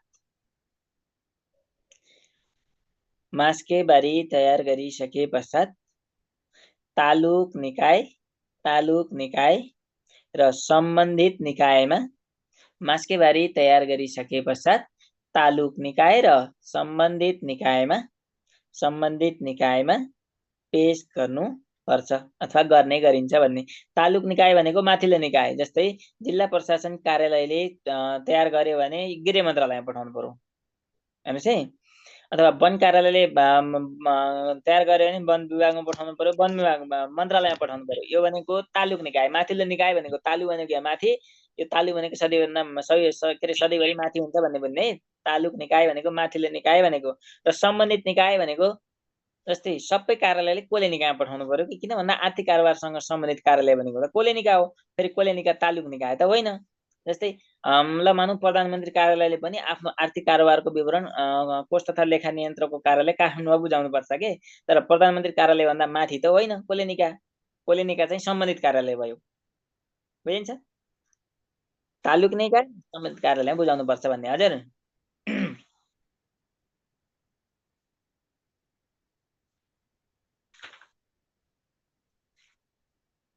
ल ठिक छ। मलेप र कोलेनिका भनेका फरक विषय हुन्। मलेनिका र मलेप भनेका पनि विषय फरक हुन्, क्लियर हुने बुझ्ने है। पहिलो कुरा त के भन्ने भन्दा पहिला हाम्रो संविधानको भाग 22मा स्वतन्त्र संवैधानिक निकाय भनेको छ। स्वतन्त्र संवैधानिक निकाय भनेको कार्यपालिकासँग सम्बन्धित पनि होइन, व्यवस्थापिकासँग सम्बन्धित पनि होइन, न्यायपालिकासँग सम्बन्धित पनि होइन, त्योभन्दा छुट्टै निकाय हो मलेप, जसलाई हामीले महालेखा परीक्षकको कार्यालय भन्छौँ। संविधानको भाग 22 धारा 240 र 41मा व्यवस्था गरेका छ नि, त्यो चाहिँ छुट्टै स्वतन्त्र निकाय हो, लोकसेवा आयोग भने जस्तै हो, बुझिन्छ? त्यो विषय त्यस्तो। अर्को छ मलेनिका भन्ने छ, महालेखा नियन्त्रकको कार्यालय भन्ने। यो भनेको अर्थ मन्त्रालय अन्तर्गतको एउटा विभाग स्तरीय कार्यालय हो र यसको प्रमुख जिम्मेवारी सरकारको सञ्चित कोषको व्यवस्थापन गर्नु हो। र तपाईँ हामीले जागिर खाइसकेपछि यसले त लेखामा सिफारिस हो भन्छौँ नि, त्यो लेखामा सिफारिस हुनेको कार्यालय भनेको त्यही मलेनिका हो। त्यही मलेनिका र त्यो अन्तर्गतका कार्यालयमा जागिर खाने हो। लेखामा त्यो के अरे प्रशासन सेवा लेखा समूहमा त्यो भनेको के हो भन्दा माथि मलेनिका छ, त्योभन्दा तल के छ भन्दा जिल्ला स्थित कोष तथा लेखा नियन्त्रकको कार्यालय छन्, त्यसका कार्यालय जति हुन्। यो भनेको अर्थ मन्त्रालय अन्तर्गतको एउटा विभाग स्तरीय कार्यालय हो। र त्यही मलेनिका अन्तर्गतको फेरि तल्लो कार्यालय फेरि कोलेनिका हो, बुझिन्छ? मलेप भनेको छुट्टै स्वतन्त्र संवैधानिक निकाय हो, जसको काम नियमिका पर्वको आधारमा नियमितता, मितव्ययिता, कार्यदक्षता, प्रभावकारिता र औचित्यताका आधारमा लेखा परीक्षण गर्ने हो मलेपको काम। त्यसै गरी अर्को कुरा मलेनिका भनेको चाहिँ अर्थ मन्त्रालय अन्तर्गतको एउटा विभाग स्तरीय कार्यालय हो, जसको काम के अरे यो सरकारको सञ्चित कोष व्यवस्थापन गर्नु हो। र त्यही कामलाई प्रभावकारी बनाउनको लागि मलेनिका अन्तर्गतका सबै जिल्लामा कोष तथा लेखा नियन्त्रकको कार्यालय छन्। त्यसकारण मलेनिका अन्तर्गतको कार्यालय कोलेनिका हो भनेको कोलेनिका जिल्ला स्थितको सानो कार्यालय हो। मलेनिका भनेको विभाग स्तरको अलिक ठुलो कार्यालय हो, अर्थ मन्त्रालय अन्तर्गत पर्छ, यसको काम सञ्चित कोष व्यवस्थापन गर्ने काम हो। अब यी दुईटैसँग अन्तर सम्बन्धित नभएको काम मलेप हो। अर्को अर्थमा भनेर बुझ्नुहुन्छ हजुरले, मलेनिका अन्तर्गत के हुन्छ भन्दा मलेनिकाले लेखा राख्ने र आन्तरिक लेखा परीक्षण गर्ने काम गर्छ। हेर्नुहोस् है, लेखा राख्ने काम, भुक्तानी दिने काम गर्छ। मलेपले राखेको लेखा ठिक छ कि छैन भन्ने सन्दर्भमा हजुरको लेखा परीक्षण गर्ने गर्छ कि अन्तिम लेखा परीक्षण। त्यसकारण अब यसलाई एउटा अर्थमा भन्छु, फेरि नेगेटिभ त नलिने। मलेनिका लेखा भनेको चोर हो भन्ने सम्झिने, मलेप भनेको पुलिस हो भन्ने सम्झिने। हेर्नुहोस् है, अब मलेपले सधैँभरि के भन्छ भन्दा लेखाका कर्मचारीले केही न केही गरेका हुन्छन्, गल्ती गरेका हुन्छन् भनेर उसले चाहिँ गल्ती खोज्या हुन्छ। अनि मलेनिकाका कर्मचारी के गर्छन् भन्दा हजुरको यताउता टाकटुक मिलाएका हुन्छन् के, भनेको त्यहाँ पनि कर्मचारी नै हुन्छन् लेखाका, उता लेखा परीक्षणका कर्मचारी हुन्छन्। मलेपल लेखा परीक्षण गर्छ, मलेनिकाले लेखा राख्ने काम गर्छ, बुझिन्छ? ल त्यही है। हामी कहाँ पुगेका थियौँ फेरि कहाँ बिचमा सोध्नु कति भयो लेखा थियौँ भन्नुहोस् त।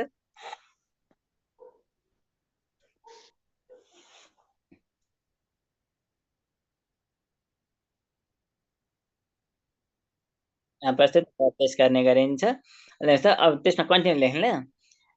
जसको माध्यमबाट तालुक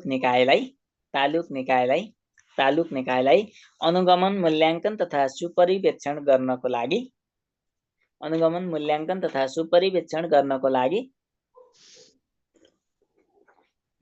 टेवा पुग्ने गर्दछ।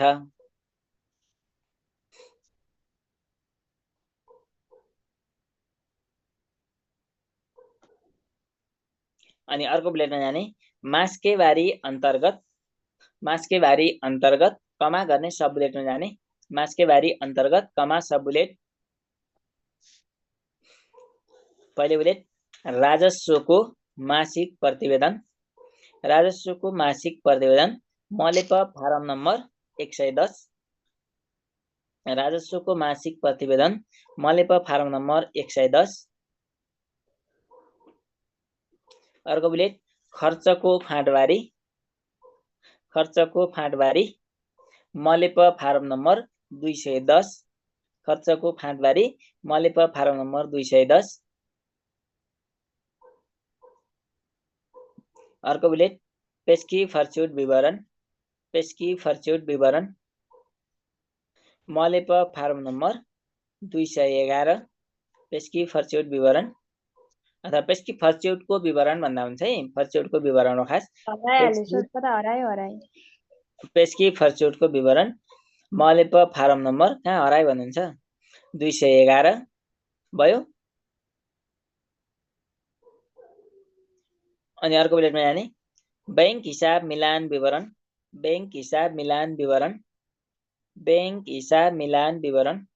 मलेप फारम नम्बर 212। बैंक हिसाब मिलान विवरण मलेप फारम नम्बर 212 र भन्ने अथवा एवं भन्ने। अर्को बुलेटमा जाने धरौटीको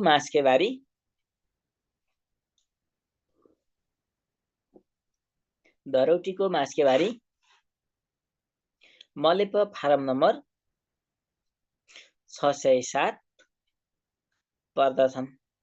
मास्केबारी अन्तर्गत यी फारम पर्छन्।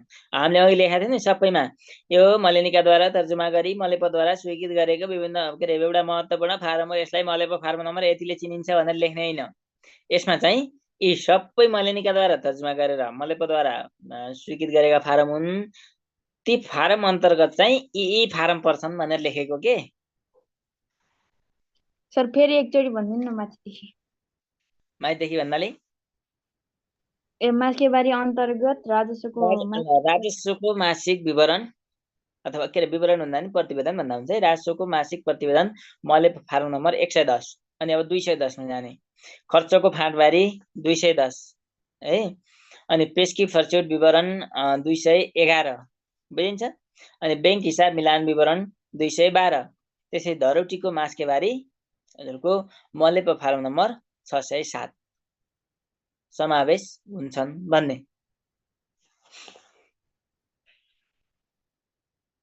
अनि पेस्की फर्च्युट भने चाहिँ त्यो लगेको अघि हामीले पेस्की भनेको त बुझ्नुभयो नि। कुनै पनि काम गर्नको लागि म त्यसमै जोडेँ ल। तपाईँलाई ल जागिर खाएर कुनै कार्यालयमा जानुभयो, त्यहाँबाट त्यो कार्यालयको कुनै जिल्लामा गएर कार्यक्रम गर्न पर्ने भयो। हजुरलाई 5 लाख रुपियाँ पेस्की दिएको थियो हेर्नुहोस् है। यो कार्यक्रम गर्नुहोस् भनेर पहिले हजुरको हाम्रो खातामा चाहिँ पेस्की रकम आउँछ कि अग्रिम रकम आयो भने त्यो पेस्की हो।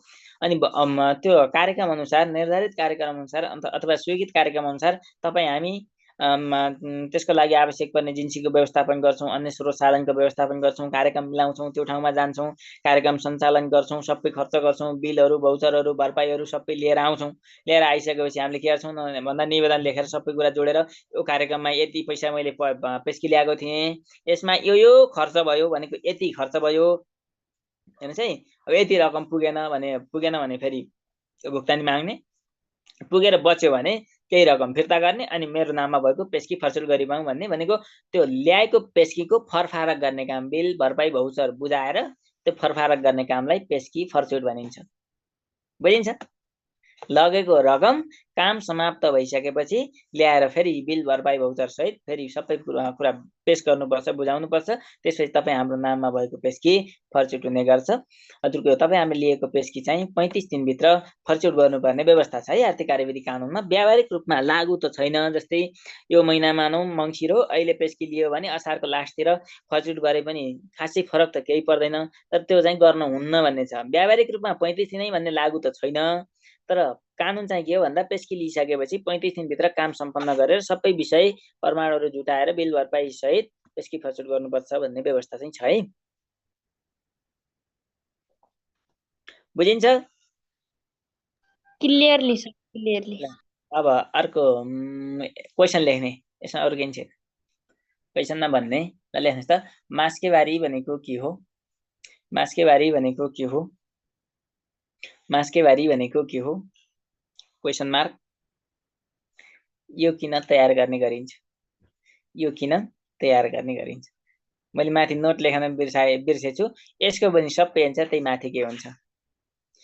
मासिक भन्ने हो, अरु चाहिँ विषय एउटै है। यो किन तयार गर्ने गरिन्छ?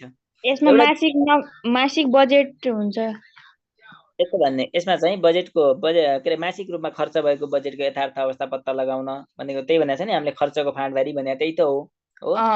त्यही बैंक हिसाब मिलान विवरण तयार गर्न, अनि खर्चको के अरे के भन्छ अर्को पेस्की फर्चुटको यथार्थ अवस्था पत्ता लगाउन। हेर्नुहोस् त, अनि राजस्वको मासिक अवस्था अथवा राजस्वको मासिक प्रतिवेदन तयार गर्न, अनि धरोटीको अवस्था मासिक रूपमा धरोटी प्राप्त भएको अथवा धरोटी फिर्ता भएको जफत भएको के छ त्यसको यथार्थ अवस्था पत्ता लगाउन, अनि वार्षिक विवरण तयार गर्न। हेर्नुहोस् त, मासिक जोड्दा जोड्दै वार्षिक हुन्छ भनेको थियो नि, त्यसकारण वार्षिक विवरण तयार गर्न।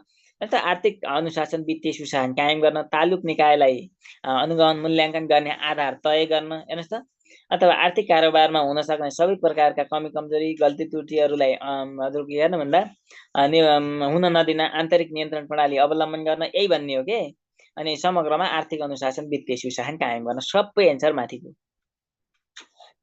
हेर्ने, त्यहाँ लेखेको हजुरले बुक हेर्ने एकचोटि त्यही रहेछ भन्ने बुझिन्छ बल्ल। यहाँ भन्दा सरले एउटै भन्यो, अघि भने यतै भन्थ्यो, अहिले नि त्यही भन्छ, फेरि नि त्यही भन्छ, अब आउने नि त्यही भन्छ भन्ने हुन्छ है। अब फेरि यस्तै आउँछ। बुझिन्छ? अर्को क्वेसन, मास्केबारी बारे चर्चा गर्नुहोस्। ल सिधै 5 नम्बर, मास्केबारी बारे चर्चा गर्नुहोस्। कहिलेकाहीँ यति भनेर पनि आउन सक्छ है। मास्केबारी बारे चर्चा गर्नुहोस्। 5 नम्बर, यसमा त्यही माथिको परिचय लेख्ने, अनि यसले यो गर्न मद्दत गर्छ भन्ने सिद्धियो।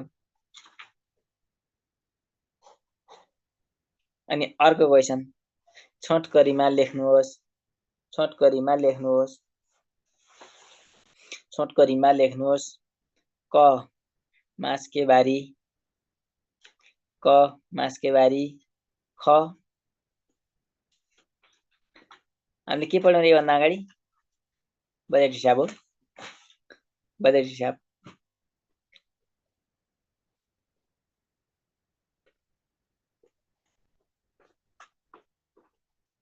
क मास्केबारी, ख बजेट हिसाब। सकिन्छ? एकदम सकिहालिन्छ। ल फेरि मैले भनेको छु नि अघिदेखि, त्यो बजेट हिसाब त अघि नै आयो नभन्ने के। यहाँ पनि लेख्ने 2-3 ठाउँ 4 ठाउँ जति ठाउँ लेख्नुहुन्छ त्यति ठाउँ हजुरको के अरे तपाईँ जान्ने भइन्छ के है। याद पनि हुन्छ। हाम्रो लक्ष्य भनेकै पास हुने हो। यसरी प्रत्येक टपिक्समा मैले अगाडिको जोड्दै जाछु भनेको एउटा क्वेसन त्यहाँ 2 ठाउँ आयो के, 2 ठाउँ आयो भनेर माथिको नलेख्ने भनेको होइन।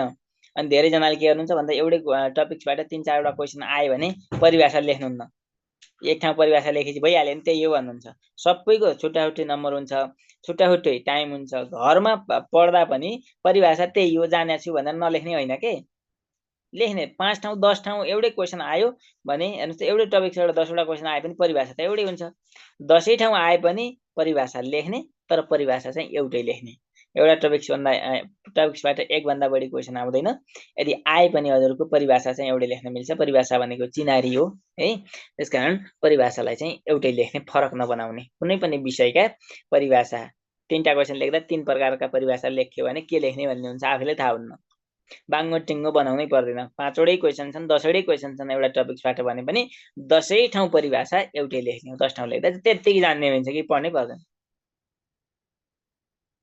बुझिन्छ? परिभाषा फरक फरक बनाउनु तेल लाग्ने हैन है, कुनै पनि ठाउँमा। पहिला आफूलाई सजिलो बनाउने पढ्नको लागि। अब अर्को के छ योभन्दा पछाडि? आज पढ्ने कि भोलि सर? आज पढ्ने, आज यो चाहिँ सिद्धाउनु पर्छ।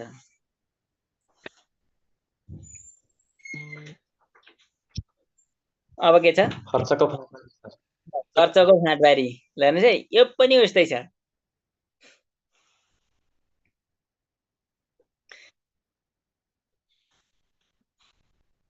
सबै जुम्ल्या जस्ता छन्, उस्तै छन्। योभन्दा अगाडि हामीले मासके बारीमा पढ्यौँ नि, खर्चको फाँटबारी भनेर मलाई फार्म नम्बर कति भनेको छौँ याद गर्नुहोस् त?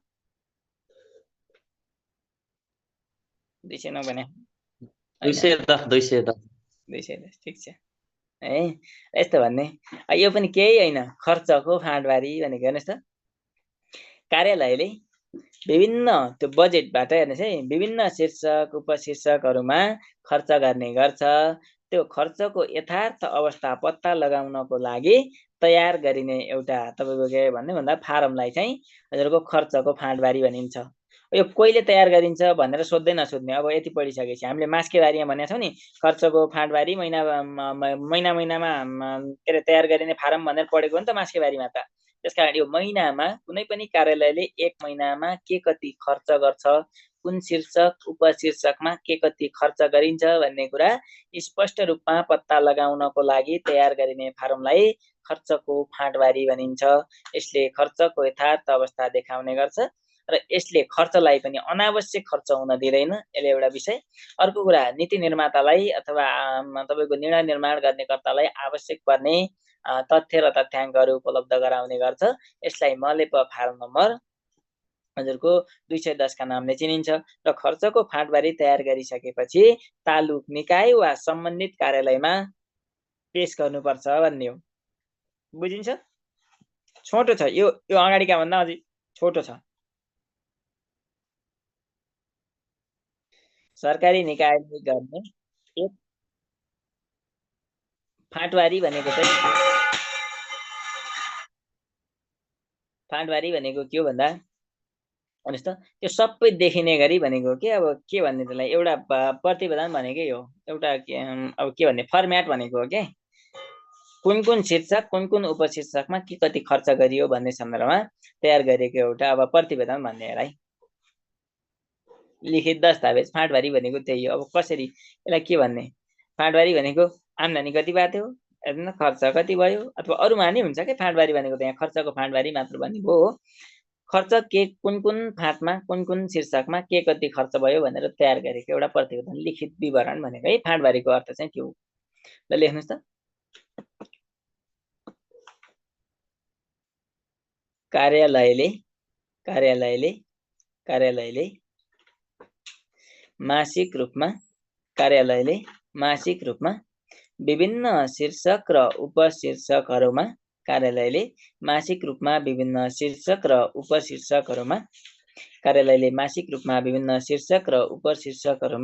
गरेको खर्चको यथार्थ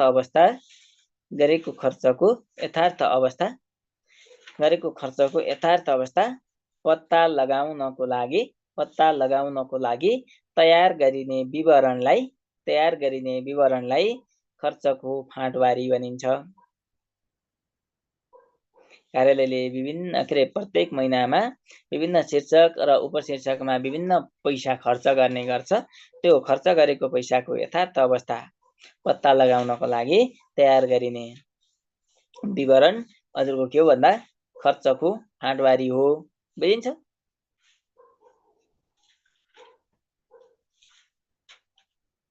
अर्को बुलेट लेख्नुहोस् त अनि बुझिन्छ।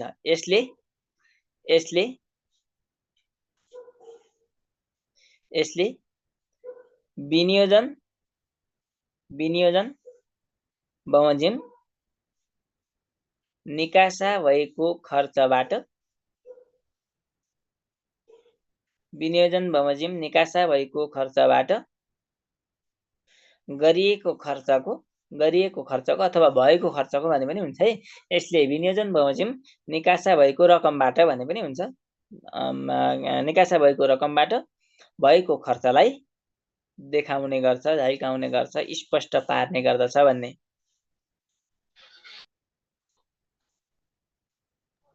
भएको खर्चबाट गरिएको खर्चको भएन, मिलेन, फेरि भन्नुहोस् त अगाडिबाट। भएको रकमबाट भएको खर्चलाई के अरे त्यो के अरे विनियोजन अनुसार हुन्छ, निकासा बमोजिम भएको खर्चलाई देखाउने गर्छ भन्ने हो के।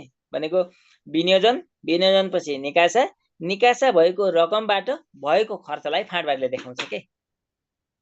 पहिला विनियोजन हुन्छ, विनियोजन भइसकेपछि रकम निकासा हुन्छ आउँछ र त्यसबाट भएको खर्च फाँटबाटले देखाउँछ भनेको। फेरि स्टार्टबाट भन न। यसले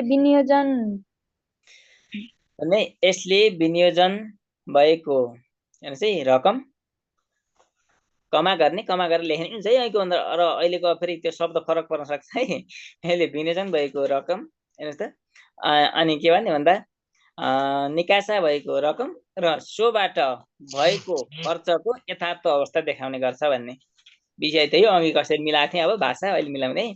विनियोजन भएको रकम अनि सोही अनुसार हजुरको के अरे निकासा भएको रकम र सोबाट भएको खर्चलाई देखाउने गर्छ अथवा झल्काउने गर्दछ भन्ने।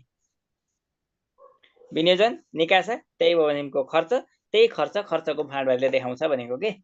अघि हामीले भनेको थियो नि बजेट हिसाबमा विनियोजन निकासा खर्च भनेको थियो नि। यसले के गर्छ भन्दा विनियोजन र निकासा बमोजिम भएको खर्चलाई देखाउँछ भनेको बुझिन्छ। मिनिङ चाहिँ बुझ्ने है। यसले विनियोजन बमोजिम निकासा भएको रकमबाट भएको खर्चलाई स्पष्ट पार्ने गर्दछ। ठिक छ, राम्रो छ। ल ओके डन। अब अर्को भयो खर्चको फाँटबारी तयार गरी तालुक निकाय वा तालुक निकाय र भन्नु है, वा होइन, तालुक निकाय र सम्बन्धित निकायमा पेश गर्ने गरिन्छ। 7 दिनभित्र पेश गर्ने गरिन्छ भन्दा पनि हुन्छ है। खर्चको फाँटबारी तयार गरी तालुक निकाय र सम्बन्धित निकायमा पेश गर्ने गरिन्छ भयो।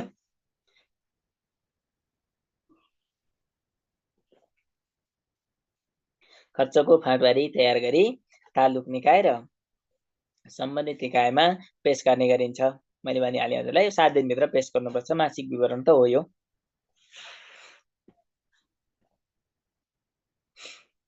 यसले मासिक रूपमा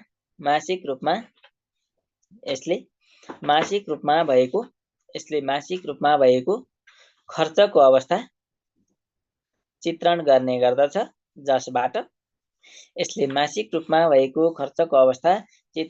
गर्दछ, जसबाट वार्षिक विवरण तय गर्न टेवा पुग्दछ अथवा टेवा पुग्ने गर्दछ भन्ने। यसले मासिक रूपमा भएको खर्चको अवस्था चित्रण गर्ने गर्छ अथवा चित्रण गर्छ, जसबाट वार्षिक तपाईको विवरण तयार गर्न पनि टेवा पुग्दछ भनेको अघिदेखि हामीले भन्यौं। मासिक विवरण जोड्दै गइयो भने 11 महिना, 11 महिनामा फेरि अर्को महिनाको जोड्दै सकेपछि वर्षको बनौं। बुझिन्छ?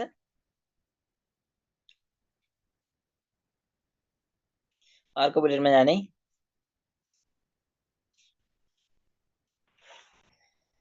यो मलेनिकाद्वारा तर्जुमा गरी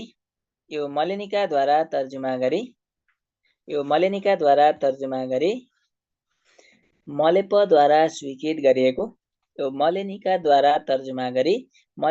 स्वीकृत गरिएको एक महत्त्वपूर्ण फारम हो। यो मलेनिकाद्वारा तर्जुमा गरी मलेपद्वारा स्वीकृत गरिएको एक महत्त्वपूर्ण फारम हो, जसलाई मलेप फारम नम्बर अघि भनेको छौं, सम्झेर लेख्ने हो आफै। डटका नामले चिनिन्छ। जित्यो। मासको बारे यहाँ लेखेको छ त्यहाँ हेर्नै सम्झिने फारम पनि उस्तै छ। मैले सुरुमै भनेको थिएँ हजुरलाई सबै विषय उस्तै लाग्छ तर विषय उस्तै होइनन्, मिल्दा जुल्दा चाहिँ हुन् है। एउटै होइनन् तर उस्तै हुन्। सरी है, एउटै होइनन् उस्ता उस्तै हुन्, उस्ता उस्तै लाग्छ, थोरै मिनिङ फरक छ, धेरै विषय मिल्छ।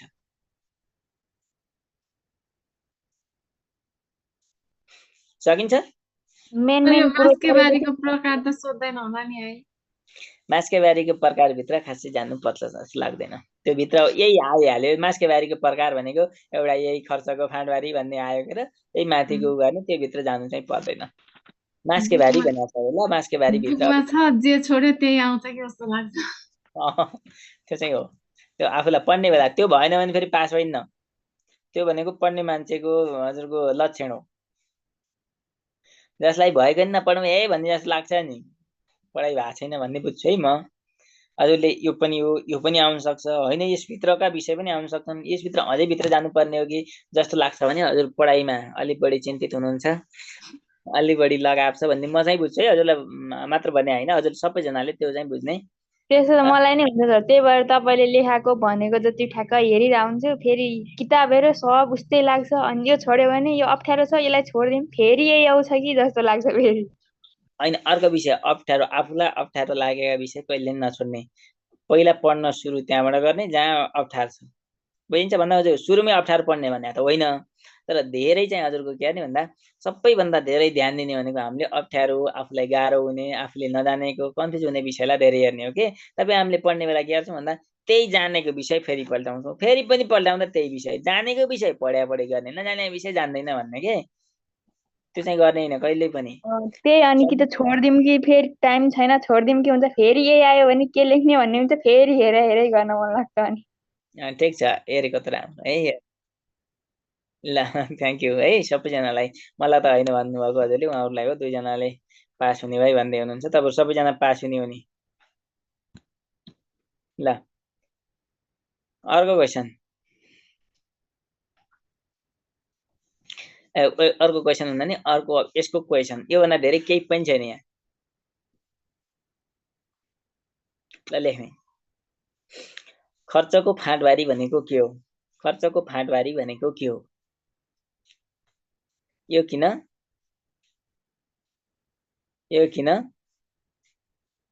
तयार गर्ने गरिन्छ? खर्चको फाँटबारी भनेको के हो? यो किन तयार गर्ने गरिन्छ? यसमा पनि नोट भनेर सम्झिने, यसको सबै आवश्यकता, उद्देश्य, महत्त्व त्यही मासतिर हामीले मास्केबारीको जे पढाएको थियौँ त्यही हो। त्योभन्दा माथिका जे पढाएको छौँ त्यही हो।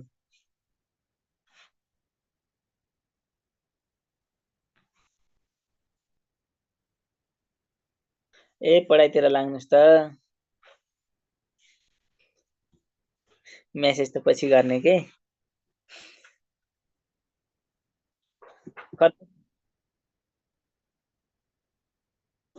मेसेज साथीहरूलाई डिस्टर्बेन्स छ, मेसेज नगर्नु है। ठिकै छ, रमाइलो गरेको त हो, ठिक हो। फेरि त्यतै लाग्यो भने पढाइ हुन्न कि, सुनेको छु भन्ने मात्र हुन्छ। लेख्ने ठुलो कुरो होइन।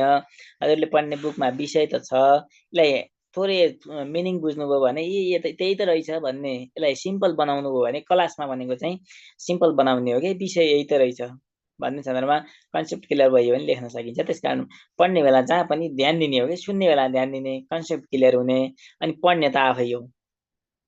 यहाँ क्लास आउँदैमा पास भइन्छ भन्ने त होइन। अनि यहाँ लेखिसकेपछि ए लेखेको छु भनेर नि हुन्न, त्यो त जान्न पर्यो नि त है। अनि बुझ्यो भने अरू विषय थप्न सजिलो हुन्छ, पछि पनि सम्झिन्छ है। ल यो किन तयार गर्ने गरिन्छ? 2 + 3। क्वेसन अर्कोमा जाने, के भन्ने भन्दा मास्केबारी बारे, यसरी मास्केबारी भन्छु, खर्चको फाँटबारी बारे चर्चा गर्नुहोस्। खर्चको फाँटबारी बारे चर्चा गर्नुहोस्। 5 सबैको क्वेसनको मोडल पनि एउटै दिएको छ नि मैले, याद छ? माथिदेखि यहाँसम्मका क्वेसनका मोडल पनि एउटै छन् के। पहिलो क्वेसन भने महत्त्व के छ त्योभन्दा पछिल्लो क्वेसनहरूलाई के छ भन्दा यसको बारेमा चर्चा गर्नुहोस् भन्ने छ। कहिलेकाहीँ त्यस्तै क्वेसन आउँछन्। यो छोटो टपिक्स भएको भएर यसबाट आउने क्वेसन 10 नम्बरको क्वेसन आउनन्। र अर्को क्वेसन नम्बर 3 मा गएर लेख्ने फेरि त्यही टिप्पणी लेख्नुहोस् अथवा छोटकरीमा लेख्नुहोस् भन्ने।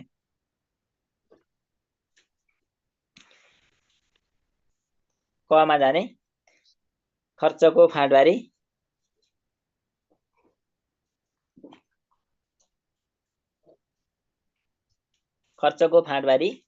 खमा जाने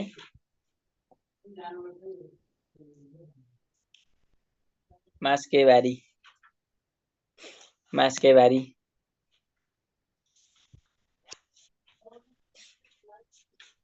सकिन्छ। आज यति गर्ने कि अघि जाने मैले त यो सिद्धाउँछु भनेको। आज दुईटा छन्, बैंक हिसाब मिलान विवरण र हजुरको अर्को आर्थिक विवरण भन्ने विषय छन्। महत्त्वपूर्ण विषय नै बाँकी छन् है। अझै